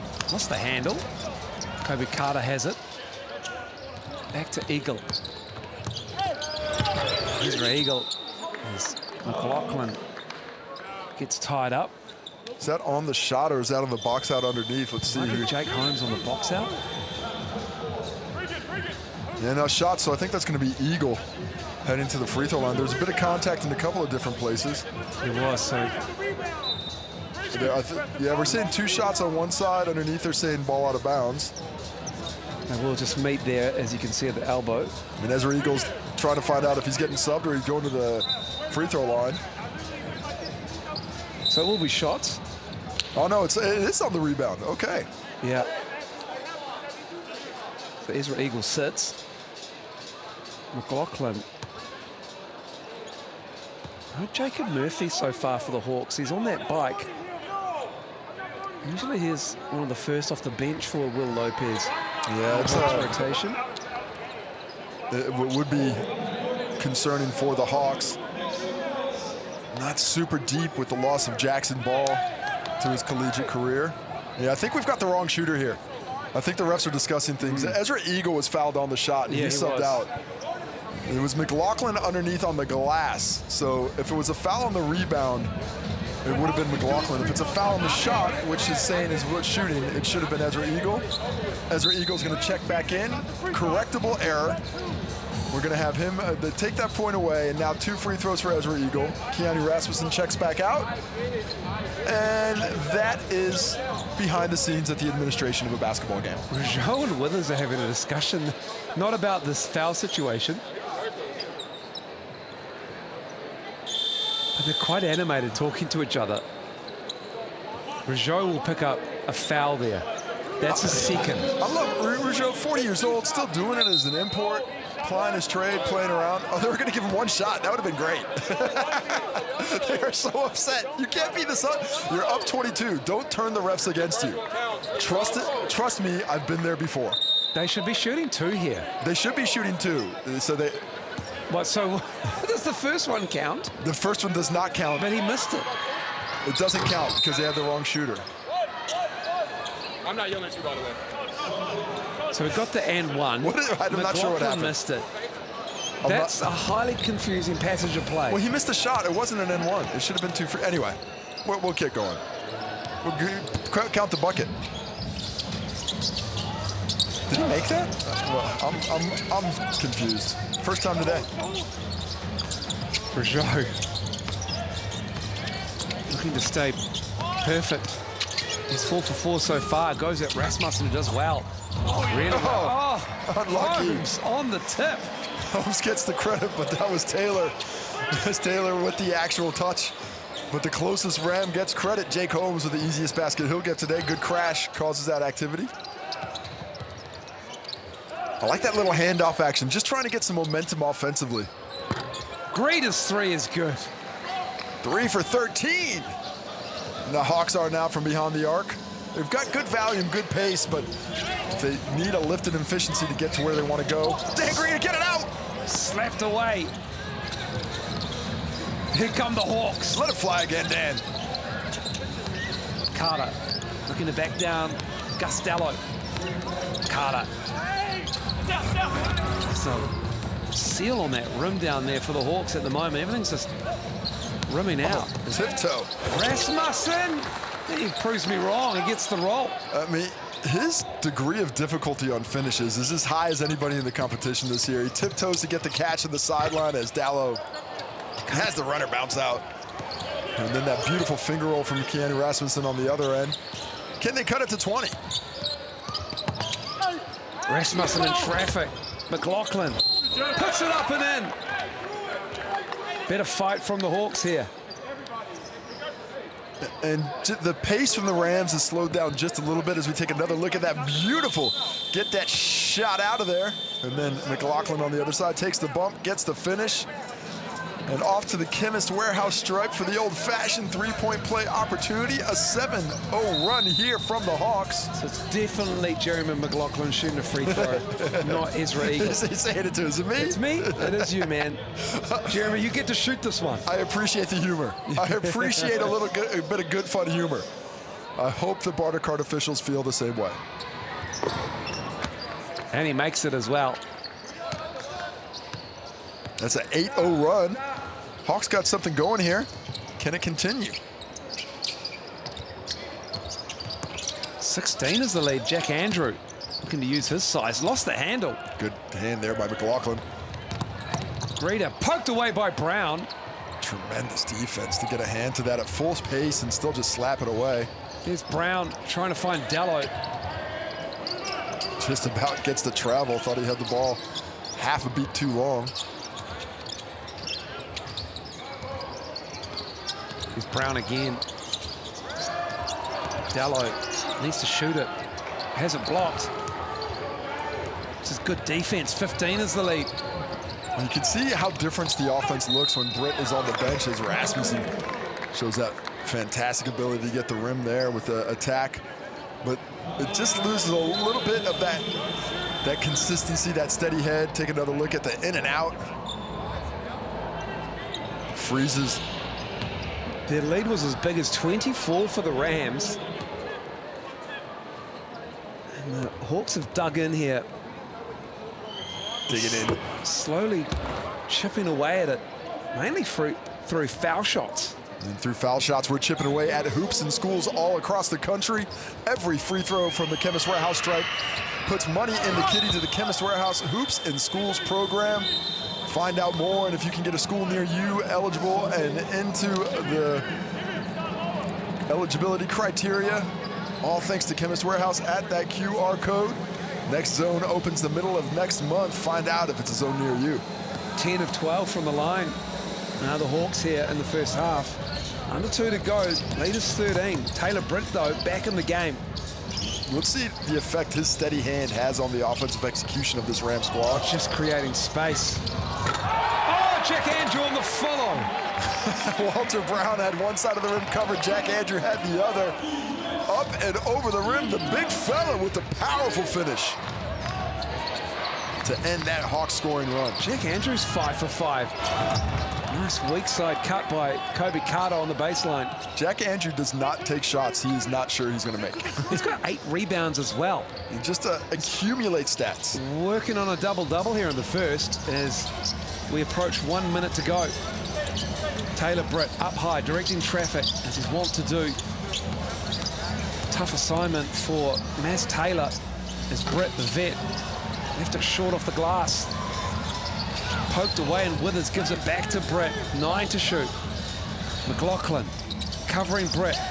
Here's Withers. Closeout from Carter was good. And good challenges, solid defense, but that's back-to-back offensive rebounds. 3 possessions on one half-court trip is tough to defend. Brown dropping it off for Andrew. Oh, Blocked by Dan Greeder. Oh, I love it. Another one. I love it both ways. I love Andrew going up for the two-hand reverse, and Dan Greeder, no fear, goes up and gets his second block of the half. What a fight back from the Hawks here to close out the first half. Down by 24. The 3 here will make it just 10 for the Rams. Rasmussen off to the left. Greeder couldn't save it, so it will be Rams ball. Both teams have their BNZ player timeout available. Yeah, I feel like the Rams are going to use theirs right now. Walter Brown, the second he touches it, will call it. Oh, a full timeout, actually. Incorrect. Coach Quinn Clinton wants to talk about things.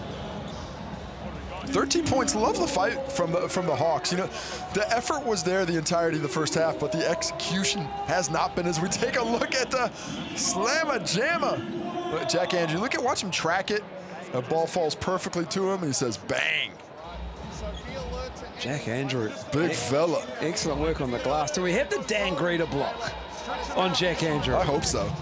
We're going to show the tip at dunks. Got to show the blocks as well. Take a listen into Coach Lopez's huddle.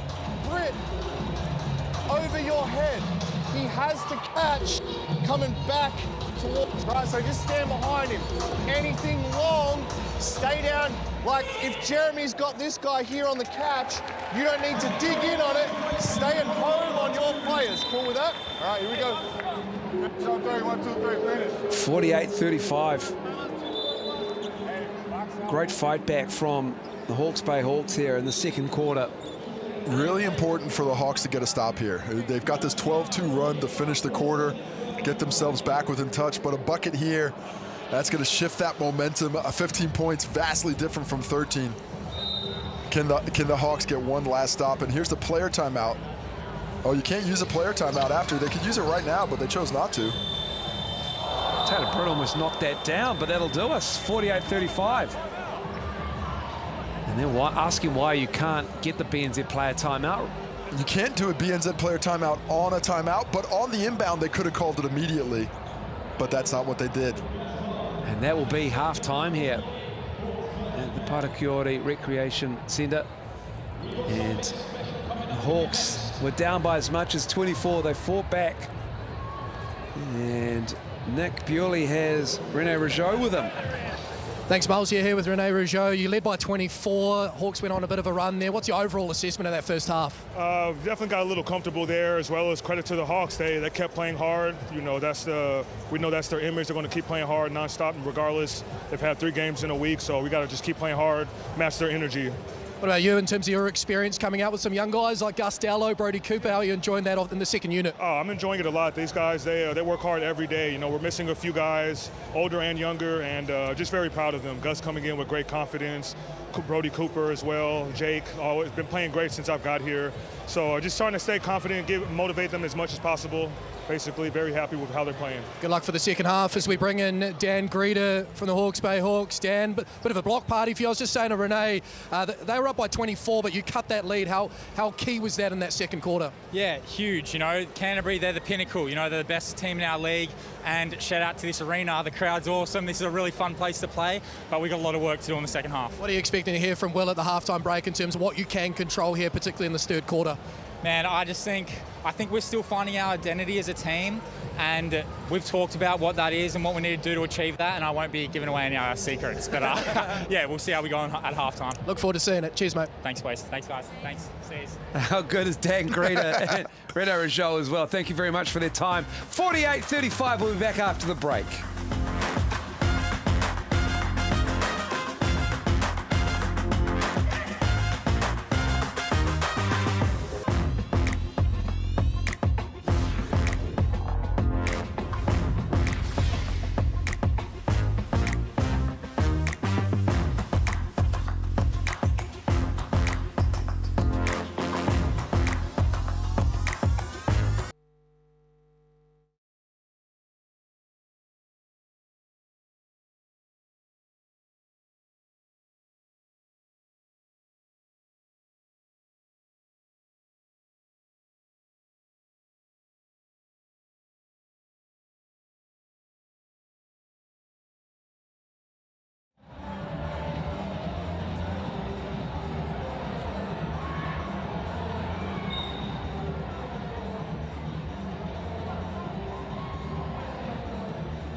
They look good with 24-point lead. And then the Canterbury Rams had a Hawks fight back on their hands. This is how it is at halftime at the Parakiore Recreation and Sports Centre. Inside the locker room of Quinn Clinton and the Rams. 13-point lead over the Hawks at halftime. And this inclusion round here at Sal's NBL. Andrew Mulligan, Casey Frank, Nick Bewley on hand for this one.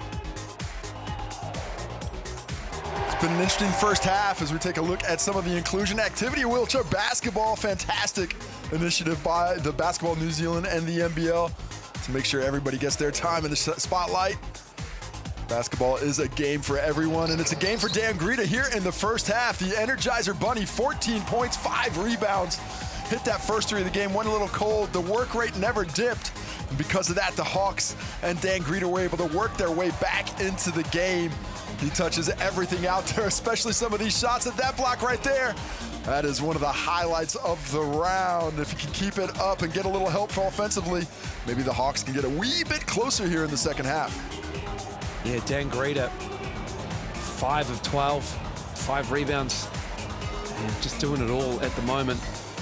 Especially with Chase Jeter in foul trouble. 3 fouls in that first half. Taylor Britt, though, as soon as the game started, Taylor Britt was right in his bag.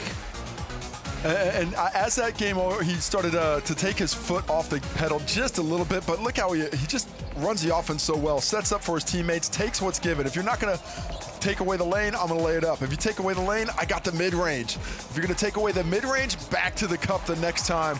12 points on 10 shots. He hit his first 5 before he slowed down a bit, but the 4 assists, the 3 rebounds, always doing such a nice job of getting his teammates involved. And look at that efficiency from the floor by the Canterbury Rams. 60% from the field, 100% from the Chemist Warehouse stripe. The Hawks fought back with some great defense at the rim, 5 big blocks. And will it be enough here in the second half? Can the Hawks find a wee bit more to work their way back into the game? We'll be back with the second half action with the Rams up 48-35.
No mai hoki mai, welcome back.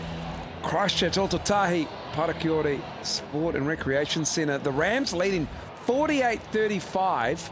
We're up 24. Hawks on screen, fought back. Now down 13. You can see there, wasn't dropping from 3. And then they managed to work it inside, and they also have got to the line as well. And actually, that shot chart makes me feel better if I'm a Hawks fan, because we haven't hit the broadside of a barn, and we're still not out of this ball game. Keanu Rasmussen just 1 for 10 from the field, as good as greeted play, just 5 for 12. If our big guns just find a little bit of form, if Chase Jeter can come off the bench and lift his production from behind the arc, we can get right back in this ball game. It's within our reach if we keep working. That's what's the Hawks thought process right now. Keanu Rasmussen 1 for 10, but 6 for 6 from the line. The Canterbury Rams, they were up in the 70s for a large swathe of that first half, shooting-wise, and they've just been hitting it from all over the floor. Yeah, and it slowed down a little bit as the game went along, but 60% from inside the arc, 55% overall, and not a high volume of shots from behind the arc, just 3 for 8. Look for them to lift a little bit in that activity with some ball movement as this game goes along. Dan Greta poking that away.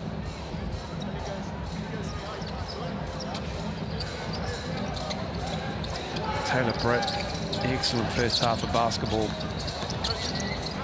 It's Walter Brown straight on 3. It's good for Walter Brown. Chase Jeter goes with the low challenge and does not impact the stroke of Walter Brown. Chase Jeter back out there. 3 fouls in that first half.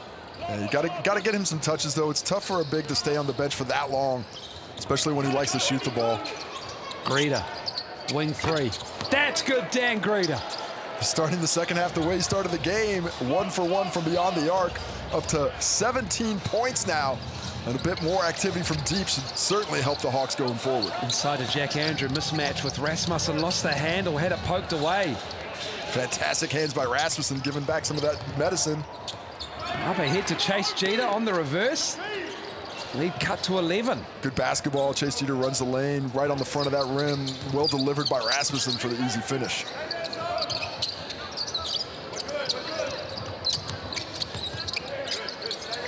Andrew gives it back to Taylor Britt.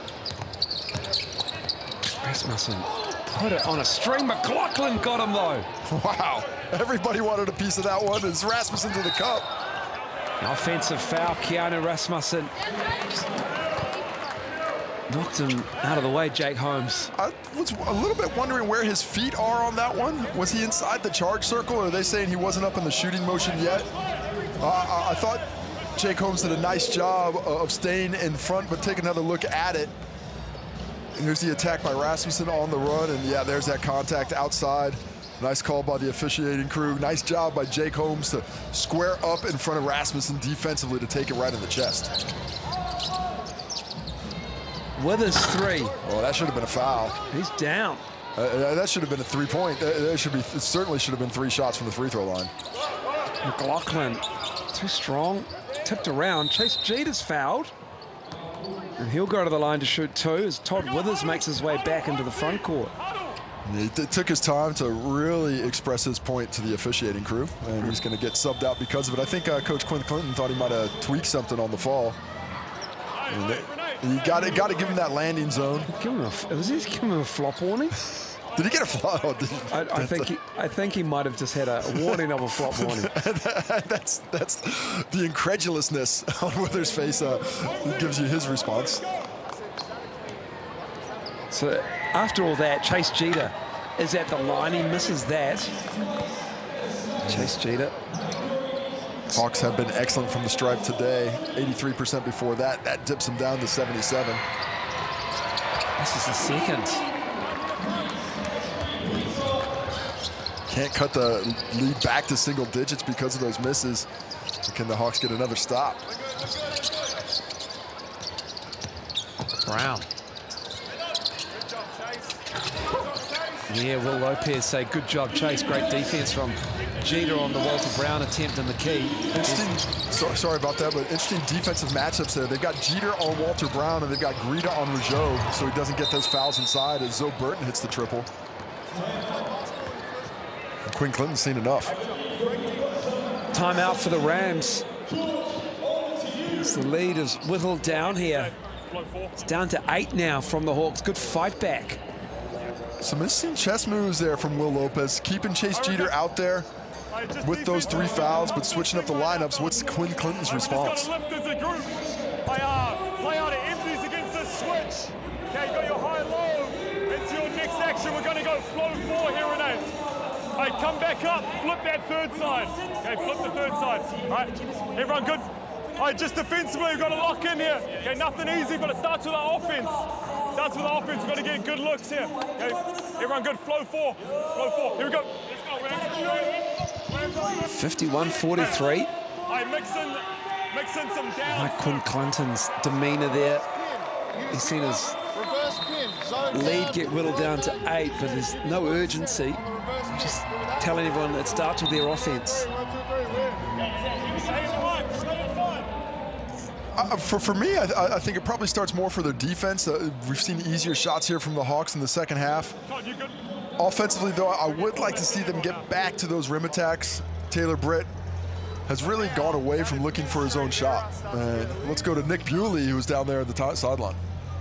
Yeah, just listening in to Coach Lopez's huddle here with the Hawke's Bay Hawks, and just great lesson for all young, old coaches out there in terms of the Hawks being down by 24, and he just said, just keep chipping away, get back to what we can do, but particularly on defense.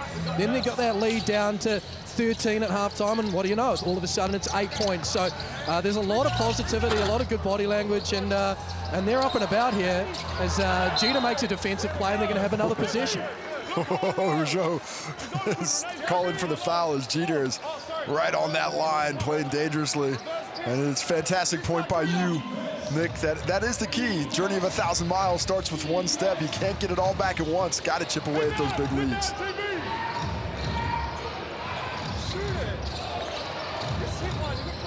Rasmussen up high. Here comes Jeter.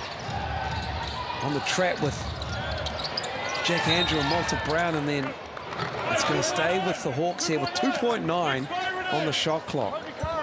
Good penetrating pass there. Jeter just couldn't quite hang on as Rougeau hits it out. Short clock. Are we going to get a sub? No, just a sub, not a timeout. McLaughlin steps out. It's Kobe Carter in the game. Greta on the baseline. Oh, got to shoot. Rasmussen, tough situation. Greta fouled on the rebound. Well, things are just starting to fall into place with the Hawks. You know, it's just their luck is just kind of turning up a little bit. Like that shot, not a great look, but right place, right time. Greta gets the ball. Taylor Britt obviously fouls him on the arm there, so a reset to 14 and multiple possessions on one trip down the court for the Hawks. Here's Rasmussen. He's fouled. Back to the Chemist Warehouse stripe, where he's been so impactful today. 6 for 6, trying to keep the streak going. It's 1 for 11 from the floor, 0 for 6 from 3, but Keanu Rasmussen always ready to attack. Walter Brown, bit of contact there, probably thought he would be able to get away with it. But Rasmussen off to the Chemist Warehouse stripe regardless. And that's Walter Brown's 3rd foul as well. So he joins Rougeau on 3. And of course, Chase Jeter's got 3. Rasmussen making the first here. Lead is 6. If I'm the Rams, I want to get back into some on-ball action with Jack Andrew and just get him some touches rolling down the rim. 10-0 run. Oh, he's got the mismatch. Toss it to him in the post. Nice look. Nice seal. Good defense from Jeter. That's Chase Jeter is going to be sitting for the rest of the quarter, no doubt. Chase Jeter just caught a no man's land.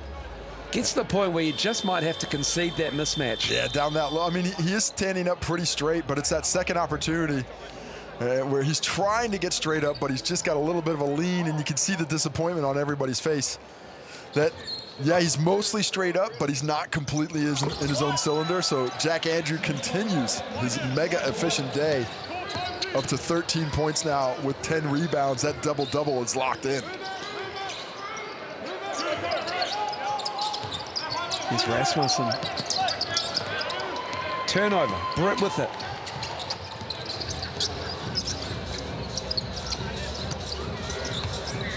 Holmes in the corner, gives it back to Britt. Rougeau comes over. Rasmussen with the foul. Got him as he slipped that screen.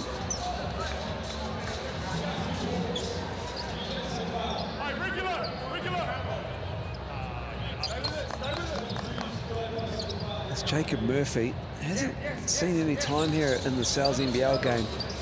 It's usually in Will Lopez's rotation. Is he getting punished for getting a tee in Rapid League? Maybe. Got Nick Beard. You can see Nick on the sideline there behind the bench. He's going to ask. We've asked him to. Rougeau keeps the day going, hits the triple. 5 for 8 from the field. He's got 11 points now. His first hit from deep. Leads 12. Rasmussen again. Not having a great day shooting the ball. He's now 1 for 12. Good looks though, and he keeps attacking. Nice find, and here's the Rougeau triple. Rougeau wants a hand, or Coach Lopez wants a hand up. It's not enough as he zings the strings for 3.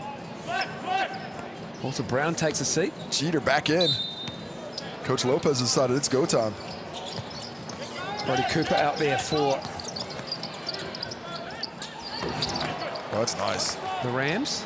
That's a really nice set there. I love that out of bounds. That baseline out of bounds play, set it up for the inbound straight to the ball handler. Rougeau. Foul. Rasmussen picks up foul number 4. And he is going to have to sit as well for Will Lopez. So it really will. And we did say Chase Jeter will be done for the rest of the quarter. That is not actually going to be the case. Looks like Chase Jeter's actually on 3 fouls. So I think that foul would have gone to someone else. So mistake by us there. It looked like Chase Jeter was. I think they've given it to Kobe Kara on reply. It wasn't Jeter's foul. It was Kobe Kara's foul. So Jeter's on 3 and Rasmussen now on 4. Well, that is a good break for Chase Jeter. Bad break for Rasmussen. And unfortunately for Rasmussen, he will sit with those 4 fouls. He does sit. He's got 10 points on the afternoon. 7 rebounds. Or sorry, 7 rebounds for Greta. Rasmussen with 5 assists and 4 steals. There's Taylor giving it back to Zoe Burton. Zone buster. Down that 3. Zoe Burton, the zone buster. Hits it from deep. And a foul at the other end. Going quickly back the other way. Bit of a late whistle there. Official Ryan Jones doesn't like whatever was said. Maz Taylor had something to say after that. Yeah, Maz, you're a bit young to be talking to officials that blatantly. But he's got that daily blood in him. Tough for him to not chatter a wee bit. Just a wee bit of chatter. Taylor Britt makes the first. Taylor Britt and the Tall Blacks at Spark Arena on Friday night against the Philippines. If you're a New Zealand fan, Tall Blacks fan, you need to get along because you know the Philippine fans will be there. It's going to be something, man. It's one of the best environments in basketball in New Zealand. A Tall Blacks Philippine match. We need a few more Tall Black fans to come make it real. A foul. Excellent execution between Jeter and McLaughlin. It's the best the Hawks have done against the zone so far today. That easy high post catch and a beautiful steal by McLaughlin down low, but not an easy angle for Jeter to get that pass in, but he delivers it perfectly. The N1 opportunity as this Hawks team has cut it to 9. Can they get it back to 8? Gets the roll. Halfway through this first quarter, it felt like this was going to be a game that was going to get away from the Hawks, but they have stuck with the game plan and worked their way back in. Greta with a fantastic steal. Dan Greta. Chase Jeter on the follow, no good. Maz Taylor's good on the glass, tracking that down. Deep, Zoe Burton with his 3rd 3. Feeling it. Zoe Burton feeling good. Dropping those triples down. Back-to-back looks for him. The lead is 5. We're right there, baby. We got ourselves a ball game. Withers. Off the glass. Chase Jeter trying to control it. Manages to somehow not get it. And then Maz Taylor ties up Todd Withers. Chase Jeter Just can't get a hand to the ball to get that outlet. I thought Taylor might have been able to take that elbow. Take another look at Zoe Burton finding the range from deep. 3 shots, 3 makes, 9 points. He made his debut for the Hawks in 2012, the 32-year-old Zoe Burton. And then Todd Withers tied up. There's Taylor coming in with some fight off the bench for the Hawks. Well, it feels like it's nothing but fight. Let's go to Nick Bewley on the sideline. I just wanted to bring an update around Millen Newton, who was just checked in. Now, he doesn't play a lot of Sal's NBL, so he's currently wearing Mana Martin's singlet, singlet number 4. So just to avoid any confusion at home, that is Millen Newton, not Mana Martin, out there for the Rams. I like how Nick says he's trying not to help the confusion at home, but it's really helping with our confusion. Well, there you go. Yeah, that's going to get me. That was Nick, I appreciate your mahi, because I would have said Martin. Taylor. Knocking that down, Mads Taylor. Young fella coming out with a little bit of attitude and a jumper to go with it. It's down to 4 and things are getting tight down in Parakiori.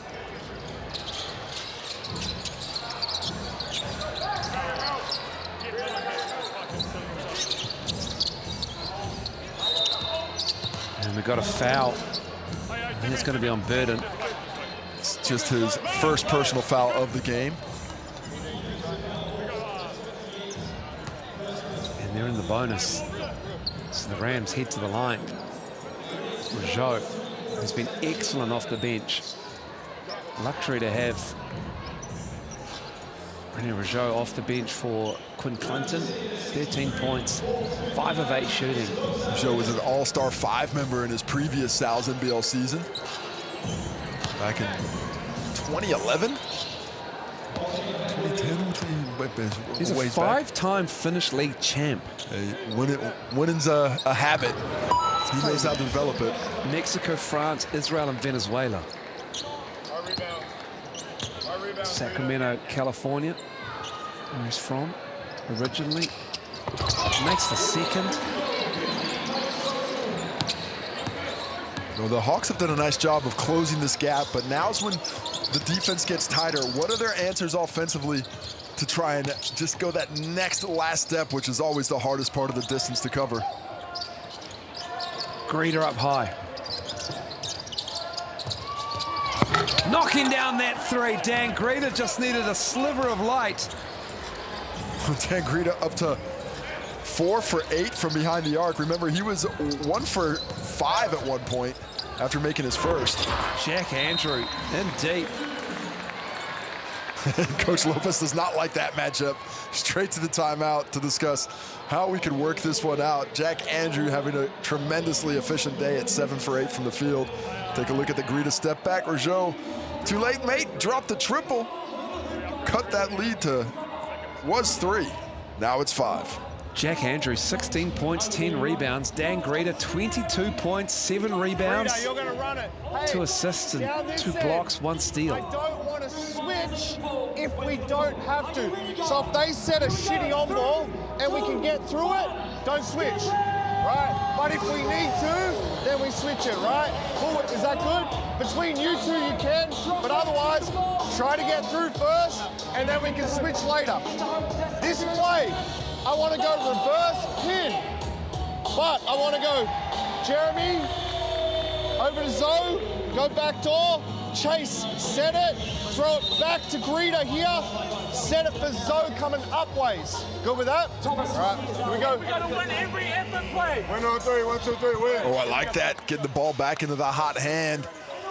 Zoe Burton, and if you like a hot hand, you get a hot hand from having a hot slice. $35 large meatball pizza. Use that online code SalsBlock26 or use the QR code right now using your mobile device. Valid until Tuesday the 30th of June. Just take a picture. You can use it tomorrow.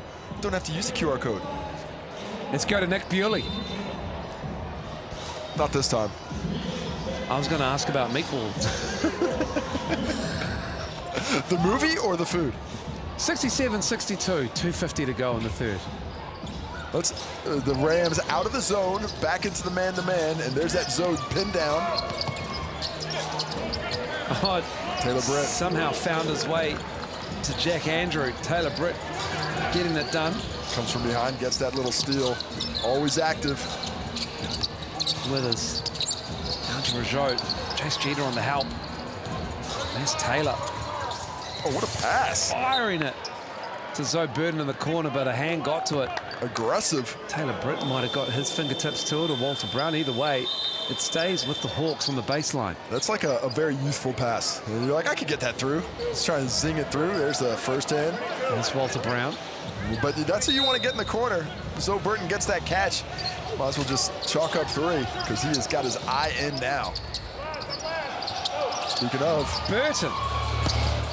Real quick, turn around the wrong way. Good job by Taylor Britt to get out there. Slade's sticking around for the Rams. Just 5 at the moment. Led by as much as 24. Back down to Rougeau.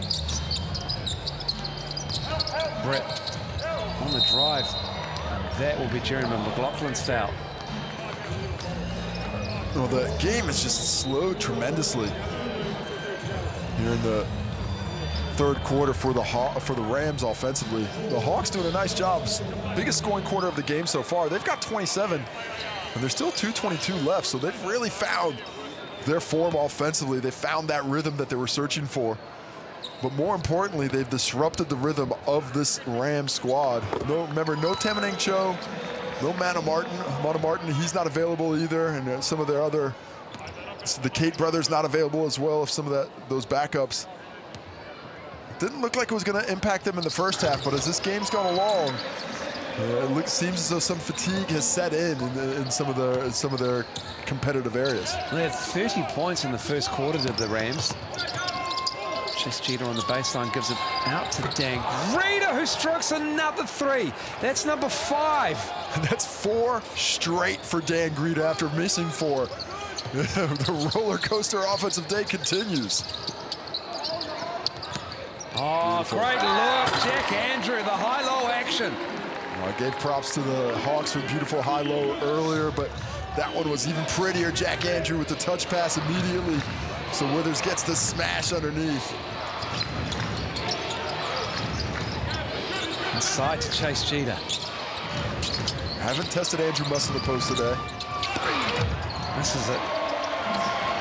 Here comes Britt. Minute to go. Brown to Withers on the baseline. Finds Holmes. That's a really good defensive rotation by the Hawks.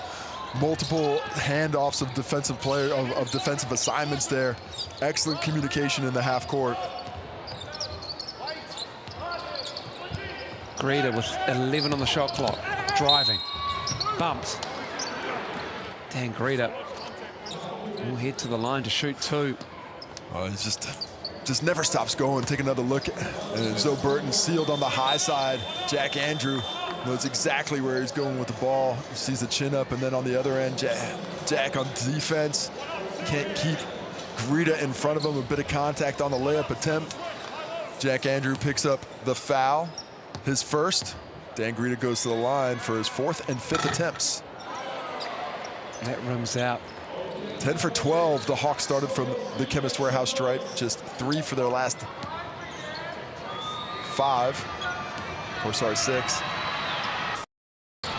Makes the second. Rams lead back to 5. Overall, the Hawks have just really picked it up from deep. I believe they were 2 for 12 from the 3-point line. They are now 10 for 23. They really stepped it up, Case. That is 8 out of their last 9 from 3. They have got that eye in. Brett into the key, falling away. Kobe Carter pulling down the board. Miss Taylor with it. Oh, the shot clock is off to close out this third quarter. Brown on Greta, marquee matchup. Greta looking to get free. Withers on him. McLaughlin to close it out, and they do it in style with their 11-3 through 3 quarters. Jeremy McLaughlin, the Hawks, taking the fight to the Rams, who have just a 2-point lead after 3 quarters, 71-69. Back after the break.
No mai hoki mai, welcome back. Jeremy McLaughlin, the Hawks, closing out that third quarter in style. Put 34 on the Rams in that quarter. And they're down just 2, 71-69. Hawke's Bay Hawks. Quinn Clinton joins us now. Quinn, Andrew Mulligan here. What did you tell your team at three-quarter time break after an offensive explosion by the Hawks in that third? Yeah, I mean, we just got to get tighter as a group right now. Like, we've got to embrace this challenge. They've beat Scout a couple of times, and it's just like, what do we how do we respond right now? Like, I want our group to be tighter through this adversity. Now, what are you more concerned with the Rams right now? After a cold start early, the Hawks have gone 9 for their last 12 from deep, but also the Rams offense has slowed down just a little bit. Where do you want to see the aggression from your team come out here in the fourth? Yeah, I really want our bigs to get like that. Just dominate the inside. Like, they're giving up these switches. Like, we've got to punish these off these high-low. But yeah, we just got to embrace the challenge in the fourth. Thanks, Quinn. Appreciate your time. Good luck. Walter Brown picks up his dribble. Always appreciate the coach's time. Nick Bewley through three-quarter time. What'd you hear? Next play, here we go. Rally the troops around like everything is against us. We were down 24. We were down 13 at the half. Now we've got it down to 2. We even pointed out, you know, maybe the scoring bench are even against us after that issue with the free throws in the second quarter. So he's really trying to get that sort of siege mentality amongst his troops. There is so much belief in this Hawks unit, and this would be one of the upsets, if not the upset of the season, if they can pull it off. Jake Holmes with a steal, Nick. As Alonzo Burden did his best to knock it off his leg, but it stays with the Rams. Well, I still have the upset of the season right now. The Taranaki Airs ending the Southland Sharks' 10-game winning streak a couple rounds ago. But certainly an understrength Hawks team that was down 24. That's going to be on the list, pretty close to it, if they're able to pull this one off. Especially with Rasmussen in foul trouble and not shooting the ball particularly well in this game. Just 1 for 12. He's back out there with 4 fouls. And Taylor Britt's going to go to work on him. He falls away. Knocks it down, Taylor Britt. Beautiful snake dribble, really taking advantage of that roll by Jack Andrew and all the gravity he took in the paint. Just stays really patient with the ball in hand to get that finish on Rasmussen. Greeter. Given room. Finally, they miss a 3. Jake Holmes really aggressive defensively there, using his hands, taking McLaughlin out of that offensive rebounding position. A little play that goes unnoticed, but key in terms of the gameplay. Big game for both teams. Sharks, Rams coming up next round Wednesday night. And the Sal's NBL's Withers pulls the trigger. Back of the iron, but it falls to Holmes on the following Greeter. Gives up the foul on that one. Jake Holmes again. Right place, right time. On the other end, he gets a big box out, taking McLaughlin's opportunity on the backdoor cut, and then just works to the ball. A good quick pass. He had a look, decides to give it to Withers, understands that's a shooter, and just crashes the glass. Jake Holmes has had an impressive season as a young player, has really been impactful in the opportunities that he's been given. Jake Holmes won the under-20 national champs with Canterbury, played 5 games for the Rams last season. Led Rangi Water High School in scoring last year at the Nationals. Bright future for the big man. Got some growing, maybe still more to do to add some size to that frame, but he's a long body and he's getting it done here in the fourth quarter to start it, matching up with Dan Greeter. Tough ask. Gave him the bump and Andrew comes across with the block. And then Todd Withers takes one to the face. And things have just gotten much tougher at the rim. We heard Coach Quinn Clinton challenged his bigs at three-quarter time. He said, no, I need my bigs to dominate inside, and who's answered that call? Jack Andrew with 2 huge blocks at the rim to start the fourth quarter. There you see that shot as Todd Withers is taking his time. Is he gonna go straight to the bench? Yeah, he's gonna sub off now. As Rene Rougeau checks back in the ball game. I feel like that just happens to Todd Withers like twice a game. It's the kind of player he is. He's always active, always in there defensively, mixing it up. And the thing, when he does get a hit, he spends a lot of time on the floor. Yeah. It's kind of Jim Brown-like. He's not going to get up quickly. He's always going to take his time when he has the opportunity. Jim Brown, for New Zealand fans, was an American football player. Cleveland Browns. That's correct. Jack Andrew, one of the greats. The great. Jim Brown, not Jack Andrew. I mean, all due respect to Jack Andrew. What's the response? Hawks desperately need one. Had it cut to 2. It's down to 7 now. Greeter. No, that's right there. That's the kind of shot that had been hitting in that third quarter. The offense has just been pushed out a little bit further. The Rams picking up the defensive intensity. Rougeau spinning, left it short. Ezra Eagle on the cleanup. Hawks could really use an easy bucket, but they're just few and far between here in the fourth quarter. This is a good response defensively by the Rams to start the fourth here. Already 3 minutes and change gone. Rasmussen needs a bucket, needs something to go offensively for Keanu Rasmussen. He can just not, he can't shake Taylor Britt at all. Created no space there, and just another slow, empty possession for the Hawks. Dropping it off to Jake Holmes. Taylor Britt just doing Taylor Britt things for the Rams offense. Spinning and dishing. Well, beautiful move here. Just kind of lulls Rasmussen to sleep. Gets into the teeth of the defense and just sets up the young fellow. The swipe by Greta. Not a ton of contact, but it sends Holmes to the line. He's got 7 points, 6 rebounds, an assist, and 2 steals in 21 minutes. And the Hawks need a timeout after giving up a 7-0 run to open the fourth quarter. Quite the response for Quinn Clinton and the Rams here to open the fourth. Catching a little bit high, right? Need to get these catches a little bit lower, all right, on the wing so we can get some action, all right? Right now, what I want to do is I want to go motion, throw it into Chase, all right? What I want to do is I want to cut off him, and I want you to go uphill dribble handoff with whoever's there to roll to the middle. Cool with that? So you've got it, uphill dribble handoff, come off it, roll to the middle, all right? If not, we're in hook. If not, we're in hook. All right, here we go.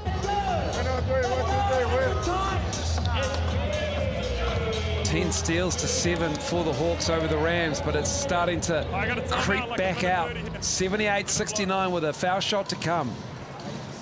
And Nick Bewley, what did you hear on sideline? Yeah, just listening to Rams coach Quinn Clinton, of course, they've come out here in this fourth quarter, 7-0 run, and they're really enjoying, well, he's really enjoying the offensive looks, the ball movement, and particularly attacking Keanu Rasmussen, who, of course, you guys have mentioned a fair bit, has been sitting on those 4 fouls, and fatigue perhaps starting to set in a little bit as well. So, happy for Quinn Clinton in terms of where he's at the moment, but 6.5 to go, still a lot of time in basketball. Offensive rebound off the missed foul shot, Nick, as we get a foul on that as well. And the bounce of the ball was falling the way of the Hawks, Casey. Now it's going the way of the Hawks this time, so luckily they got a break there. Yeah, this is the problem when you get down big in a game. You have to use so much energy to work your way back into it that when you get right to the precipice, sometimes there's a little low. You take a break. But that team that's given up the lead, they've got that second win, and the Rams are using it. Now, we've spoken about the mental toughness of this Hawks team multiple times today. Do they have a little bit more left in them? Can they make another run? Can they find a way to lock things down on the offensive end? Right now, the Rams are everywhere, making everything so difficult, as emphasized by that Taylor Britt tip out of bounds. I feel like that should be Rams' ball. Probably right. Quinn Clinton was right there. Again, challenging everything. Look how far out these catches are beyond the three-point line. Nothing easy in the fourth quarter for the Hawks. 7 to shoot. McLaughlin. And just a real lack of penetration in the fourth quarter for the Hawks. Conversely, the Rams have been getting to the cup at ease. Andrew, nice catch, in deep. Perfect basketball, really taking advantage of the on-ball screens and the lack of decisiveness defensively. Another high-low pass perfectly executed. 20 points for Jack Andrew, 9 of 11 from the floor. Now he's defending Chase Jeter. Gets to that left shoulder and puts it up with the right, and he's fouled. It's going to be the second foul on Jack Andrew. One is trying to figure out where that contact is. Thought he had his hand straight up, but it's Chase Jeter back to the Chemist Warehouse stripe. Take another look at that. A little bit high from that Rougeau pass, but well collected by Jack Andrew. And the strong finish on the rim. How about the day from Jack Andrew? It's been a solid one. 20 points, 10 rebounds, 1 assist, 2 blocks, and off to the bench now. That's 20 points on 9 for 11 shooting, by the way. Yeah. That is 81% from the field. From 9 from 11 from the floor, that point guard better be getting me about 5 or 6 more shots immediately. It's been 4.5 minutes since the Hawks last scored. Jake Holmes, what a fourth quarter. He's Really feeling confident. Look at this, just putting it on the floor, going at Jeremy McLaughlin. Just from the young man. Aggressive, just an aggressive fourth quarter, you know. Especially for a young player, gets to start. Sometimes you see that aggression come out early and it peters out as the game goes along. But Jake Holmes bucks the trend and has come out and been more impactful here in the fourth. 7 points, 7 rebounds. I feel he's listed at 6'5". I feel like Jake Holmes is like 6'7". Oh, he's a 6'7". He's 6'7", 6'8". I think that might have been 6'5" a couple years ago, because standing next to him, I think he's in the 6'7" range personally. Looks down the second. 6'7" plus, I don't know. Might get a email to the league from the family saying he's 6'8", 6'9" now. Yeah. We're talking to those college scouts. Kobe Carter has it denied by the Rams. Another shutdown at the rim. That third quarter, it was just a steady stream of attempts, but in the fourth, it has been no soup for you. Get that shot out of here. One more time. Appreciate Kobe Carter wearing Kobe's as well. It hasn't gone unnoticed. Greta finding somebody would be nice. There's Taylor back in the game.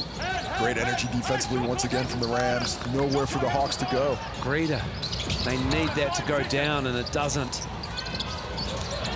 They haven't scored this quarter.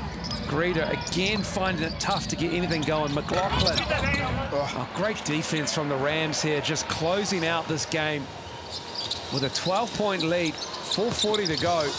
But the Hawks scoreless in the fourth. 5.5 minutes, they haven't scored yet. They've only held the Rams to 10 points. Great job defensively. But man, this Rams defense has absolutely locked the front door.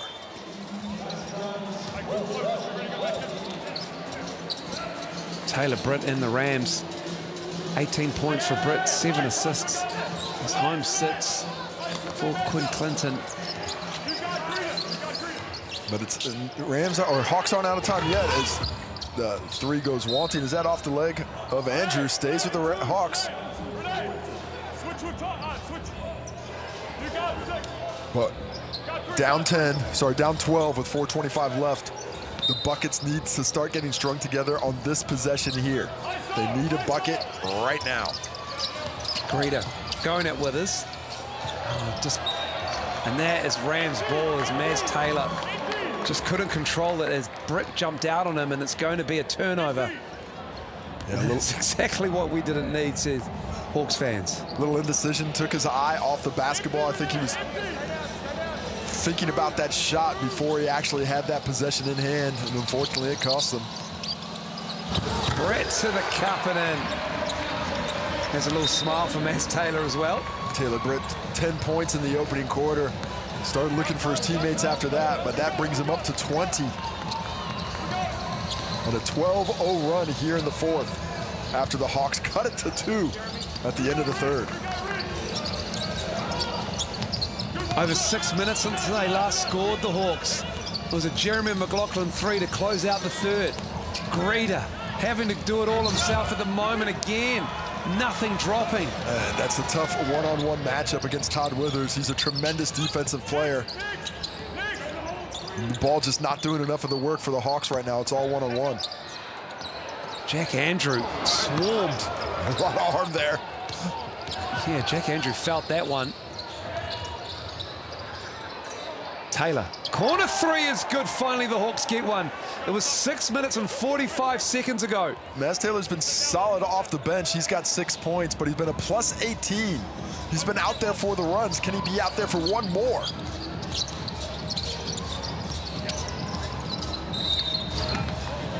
Auckland gets Jack Andrew, and he's saying, I got smashed down there earlier.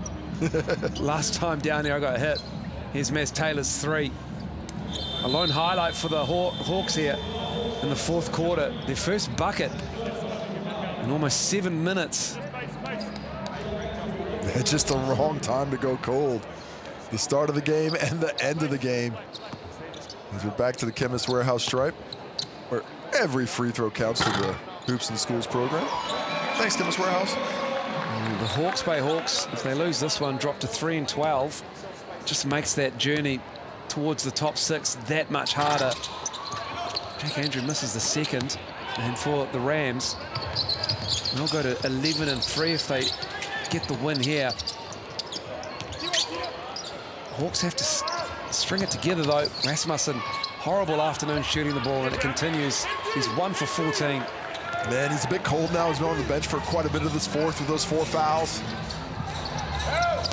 Brett gets his own rebound, slapped away by Greeter. Still alive. Taylor has it, gives it to Rasmussen.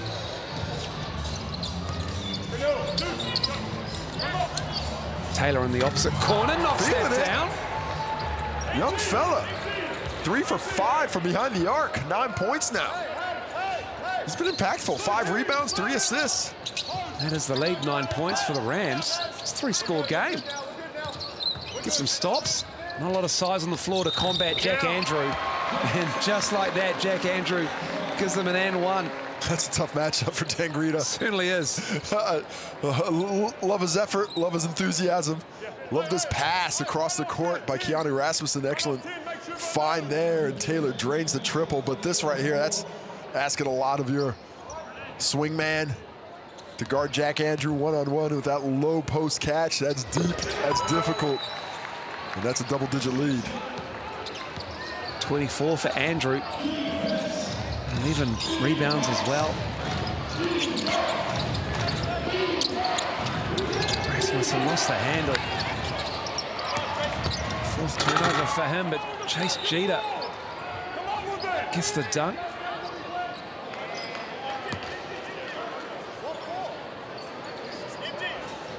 And the Rams with a 10-point lead with 1:46 to go. Bucket here will just put the final nail in the coffin, I think. This is pretty much it. If you don't get a stop here, that's a ball game. Yeah, Chase Jeter. And that's free throws. That's 4 fouls on him. Rita and Rasmussen have 4 as well. They got so close at the end of the third quarter. A great fight back in the third. Hung 34 on the Rams. A McLaughlin 3 at the end of the third. Gave them a 2-point deficit to overcome to start the fourth. And then it was just all Rams. Held them scoreless for almost 7 minutes. And they just did exactly what Quinn Clinton said in a 3/4 time interview at the start of the fourth. The bigs took over, shut them down. The Rams have hung tough here in the fourth. And this is a crucial victory for the Rams. No Taylor Britt next week, no Temening Cho. That's going to severely impact them, things with the international break for their play for their respective countries. So they had to get one in the bank to keep within touch distance of the Tuatara and the Southland Sharks at the top of the table. And also have the Saints right behind them as well on the ladder. There is a clear top 4 in the Sal's NBL now. And the rest of the pack, maybe the light is starting to dim a little bit for the Hawke's Bay Hawks aspirations. And they're at the bottom of the ladder. Yeah, they're still within a chance coming into this game if they could get the win. And they've got 0 margin for error. I think 8 wins is going to get somebody in with a points percentage that's going to be a tiebreaker.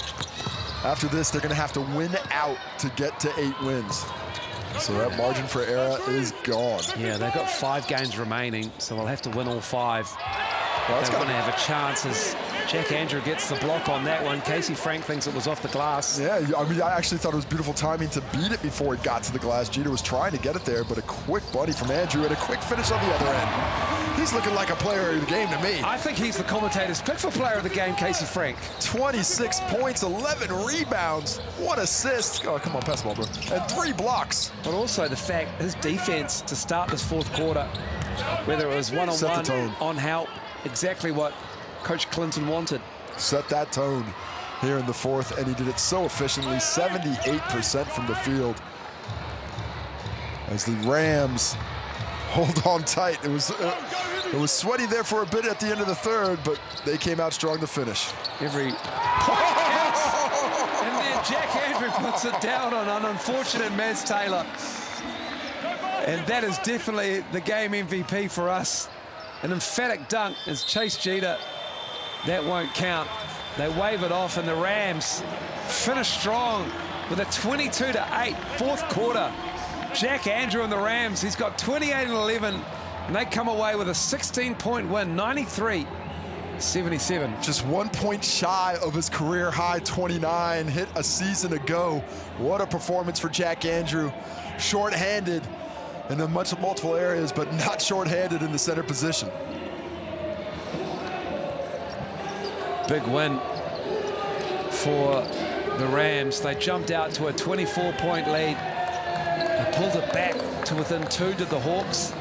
And then the fourth quarter started, and the Rams just put the foot on the throat of the Hawks. And closed out the game 22-8 in the fourth quarter. And they come away with a 93-77 win. Jack Andrew was with Nick Bewley, our pick for MVP of the game, Nick.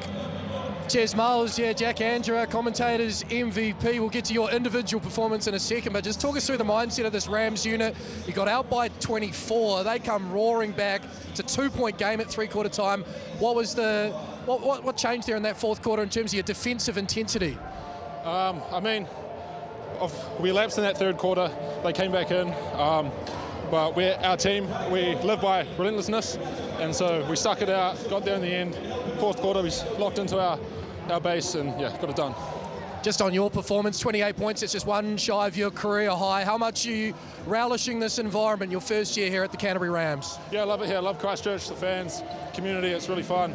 All the kids here after signing after that. Couldn't be happier. And obviously that's a big win. It takes you to 11 wins, but you lose Taylor Britt now for a couple of games. Got a big game against the Southland Sharks on Wednesday. What does this do for the group's confidence? I think we just got to stay composed. Some of the young guys are going to get a lot more minutes, and, you know, that's how they take the opportunity and, yeah, run with it pretty much. Well, congratulations not only on the win, but you're our commentator's MVP. Well done today. Thank you very much. Thank you. So we get Dan Greeter back in for the Hawke's Bay Hawks. Dan, man, you really tested the Rams there, down by 24 as we talked about at halftime. You got it all the way back to 2, but those shots that were falling in the third quarter just wouldn't fall there in the fourth. Yeah, it was a tough fourth for us. As I said at halftime, you know, these guys are the benchmark, and for us to have a really good game and get it back down to 2, you know, that's success for us right now, and we can take a lot from this game and move it on to the rest of the season, hopefully snag a few more wins before the end. Yeah, it's a great mindset because, as you mentioned at halftime, this team's still sort of finding its identity. There's been a lot of roster change. We see a guy like Maz Taylor, a lot of swagger come in, hit a few threes. How cool is it to see young guys step up? It's unreal, man. Like, we have such a good crop of young guys, and it's great. It's been a good year for those guys to get some burn and kind of find their place in the team. And yeah, it's a lot of fun watching Maz come out here and split 3 threes. It was really cool. So yeah, I love the positivity. Hard luck on the result today, but a lot of admirers out there for the Hawke's Bay Hawks in terms of the way you played. So commiserations and good luck for the rest of the season. Thank you so much, bro. Thank you. Thanks, Dan Greeter disappointed, but he sees the positives in some of the fight back that they had down 24. Got it to within 2, but just too much Canterbury Rams execution. Yeah, and the story's there in the efficiency. 32% from inside the arc compared to 55. The shooting from beyond the arc is what got the Hawks back in the game after a 2 for 12 start. They went 9 for their next 12, but then cooled off again. Free throw percentages, you look at that 83% and a 13-point ball game would have been a little, that's an area that you just cannot give up. The Hawks, I love their effort, love their enthusiasm, but it's the Rams who move one step closer to their goal and stay within touch distance of the top of the table as they chase a top 2 spot and the bye to the semifinals that will come with it. One more game left in inclusion round 12. Tuatara Giants, and a big game for the Tuatara, who want to keep their lead on the Sal's NBL ladder intact as they make sure that they get... Is that Brendan Laney? That's Chainsaw Laney. How good. He's enjoying the hoops there. One of the great characters of New Zealand rugby. Great Scottish international, Brendan Laney. There he is, right in your face, Brendan Laney. Jacob Holmes is with Nick Bewley. Nick. Thanks, Miles. Yeah, here with Jake Holmes. First career start for the Canterbury Rams. Just talk us through it. How was it for you? Because it was a game that was anything but easy. Yeah, it was a tough one. The Hawks are a tough cover. Obviously, come off 3 games in 7 days or whatever it is, so we knew they were going to be pretty exhausted, but their style of play is really fast and hard, like in transition, so we knew we needed to take that away. Take away Greta and Rasmussen's downhill presence. And I think for the most part we did a good job. Greta could have been a bit better, but for the most part, good job, yeah. I suppose you guys have known for some time that Tamanang Joe would head away with the Cameroon team.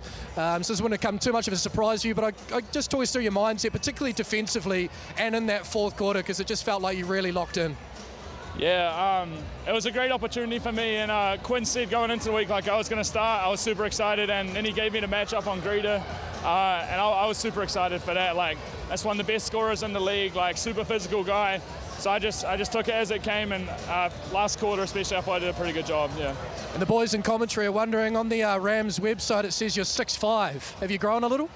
Maybe a little bit. 6'8", 6'9" now. But, yeah. All right, we'll take it. Hey, Jake, really well done today, and good luck down south. All good. Thank you so much. Man, fix that website. We got college scouts looking Jake. 6'9", he's a legit 6'9", Jake Holmes. Yeah, I think a good solid 6'8". If we're standing next to him. Take a look at the results. With 1 game left to go, the Phi can't hold on against the Sharks, who continue their good season up towards the top of the table. The Jets trying to get back into the playoff race was a big win at home over the Nuggets before the Saints take on a travel-worn Giants, who go down in overtime with a missed shot at regulation that would have won it. The Airs just couldn't get it going against the Nuggets as they bounce back on the road. The Bulls overwhelmed down the fourth quarter by the Phi. We're staying steady in spot number 6. The Rams grab a hold of 3 a little bit tighter, keeping the Hawks at the bottom of the table. And everything finishes up today with the Giants hosting the Tuatara. Can the Giants get a much-needed win and get the Tuatara off the top of the table? Yeah, Tuatara, well, after that game, will have a game in hand still over the Sharks. Can they get to 13 wins against the Giants in Nelson at Trafalgar Centre? That's a tough road trip for anybody. And with that to Nelson. With that win today, the Rams clinch their finals position there within the 6, locked in. The Tuatara are locked in as well. 3 teams of the 6 are decided. And here's the guys on the outside looking in, trying to get it.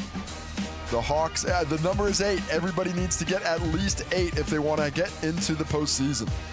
The Rams hold off the Hawks 93-77. They led by as much as 24. And then they cut it to 2. But the Rams get the win 93-77. The Giants and the Tuatara are next from Nelson. Glenn Lama, Charlie Dalton on the call. Enjoy the rest of your Sunday hoops here on Sky Sport.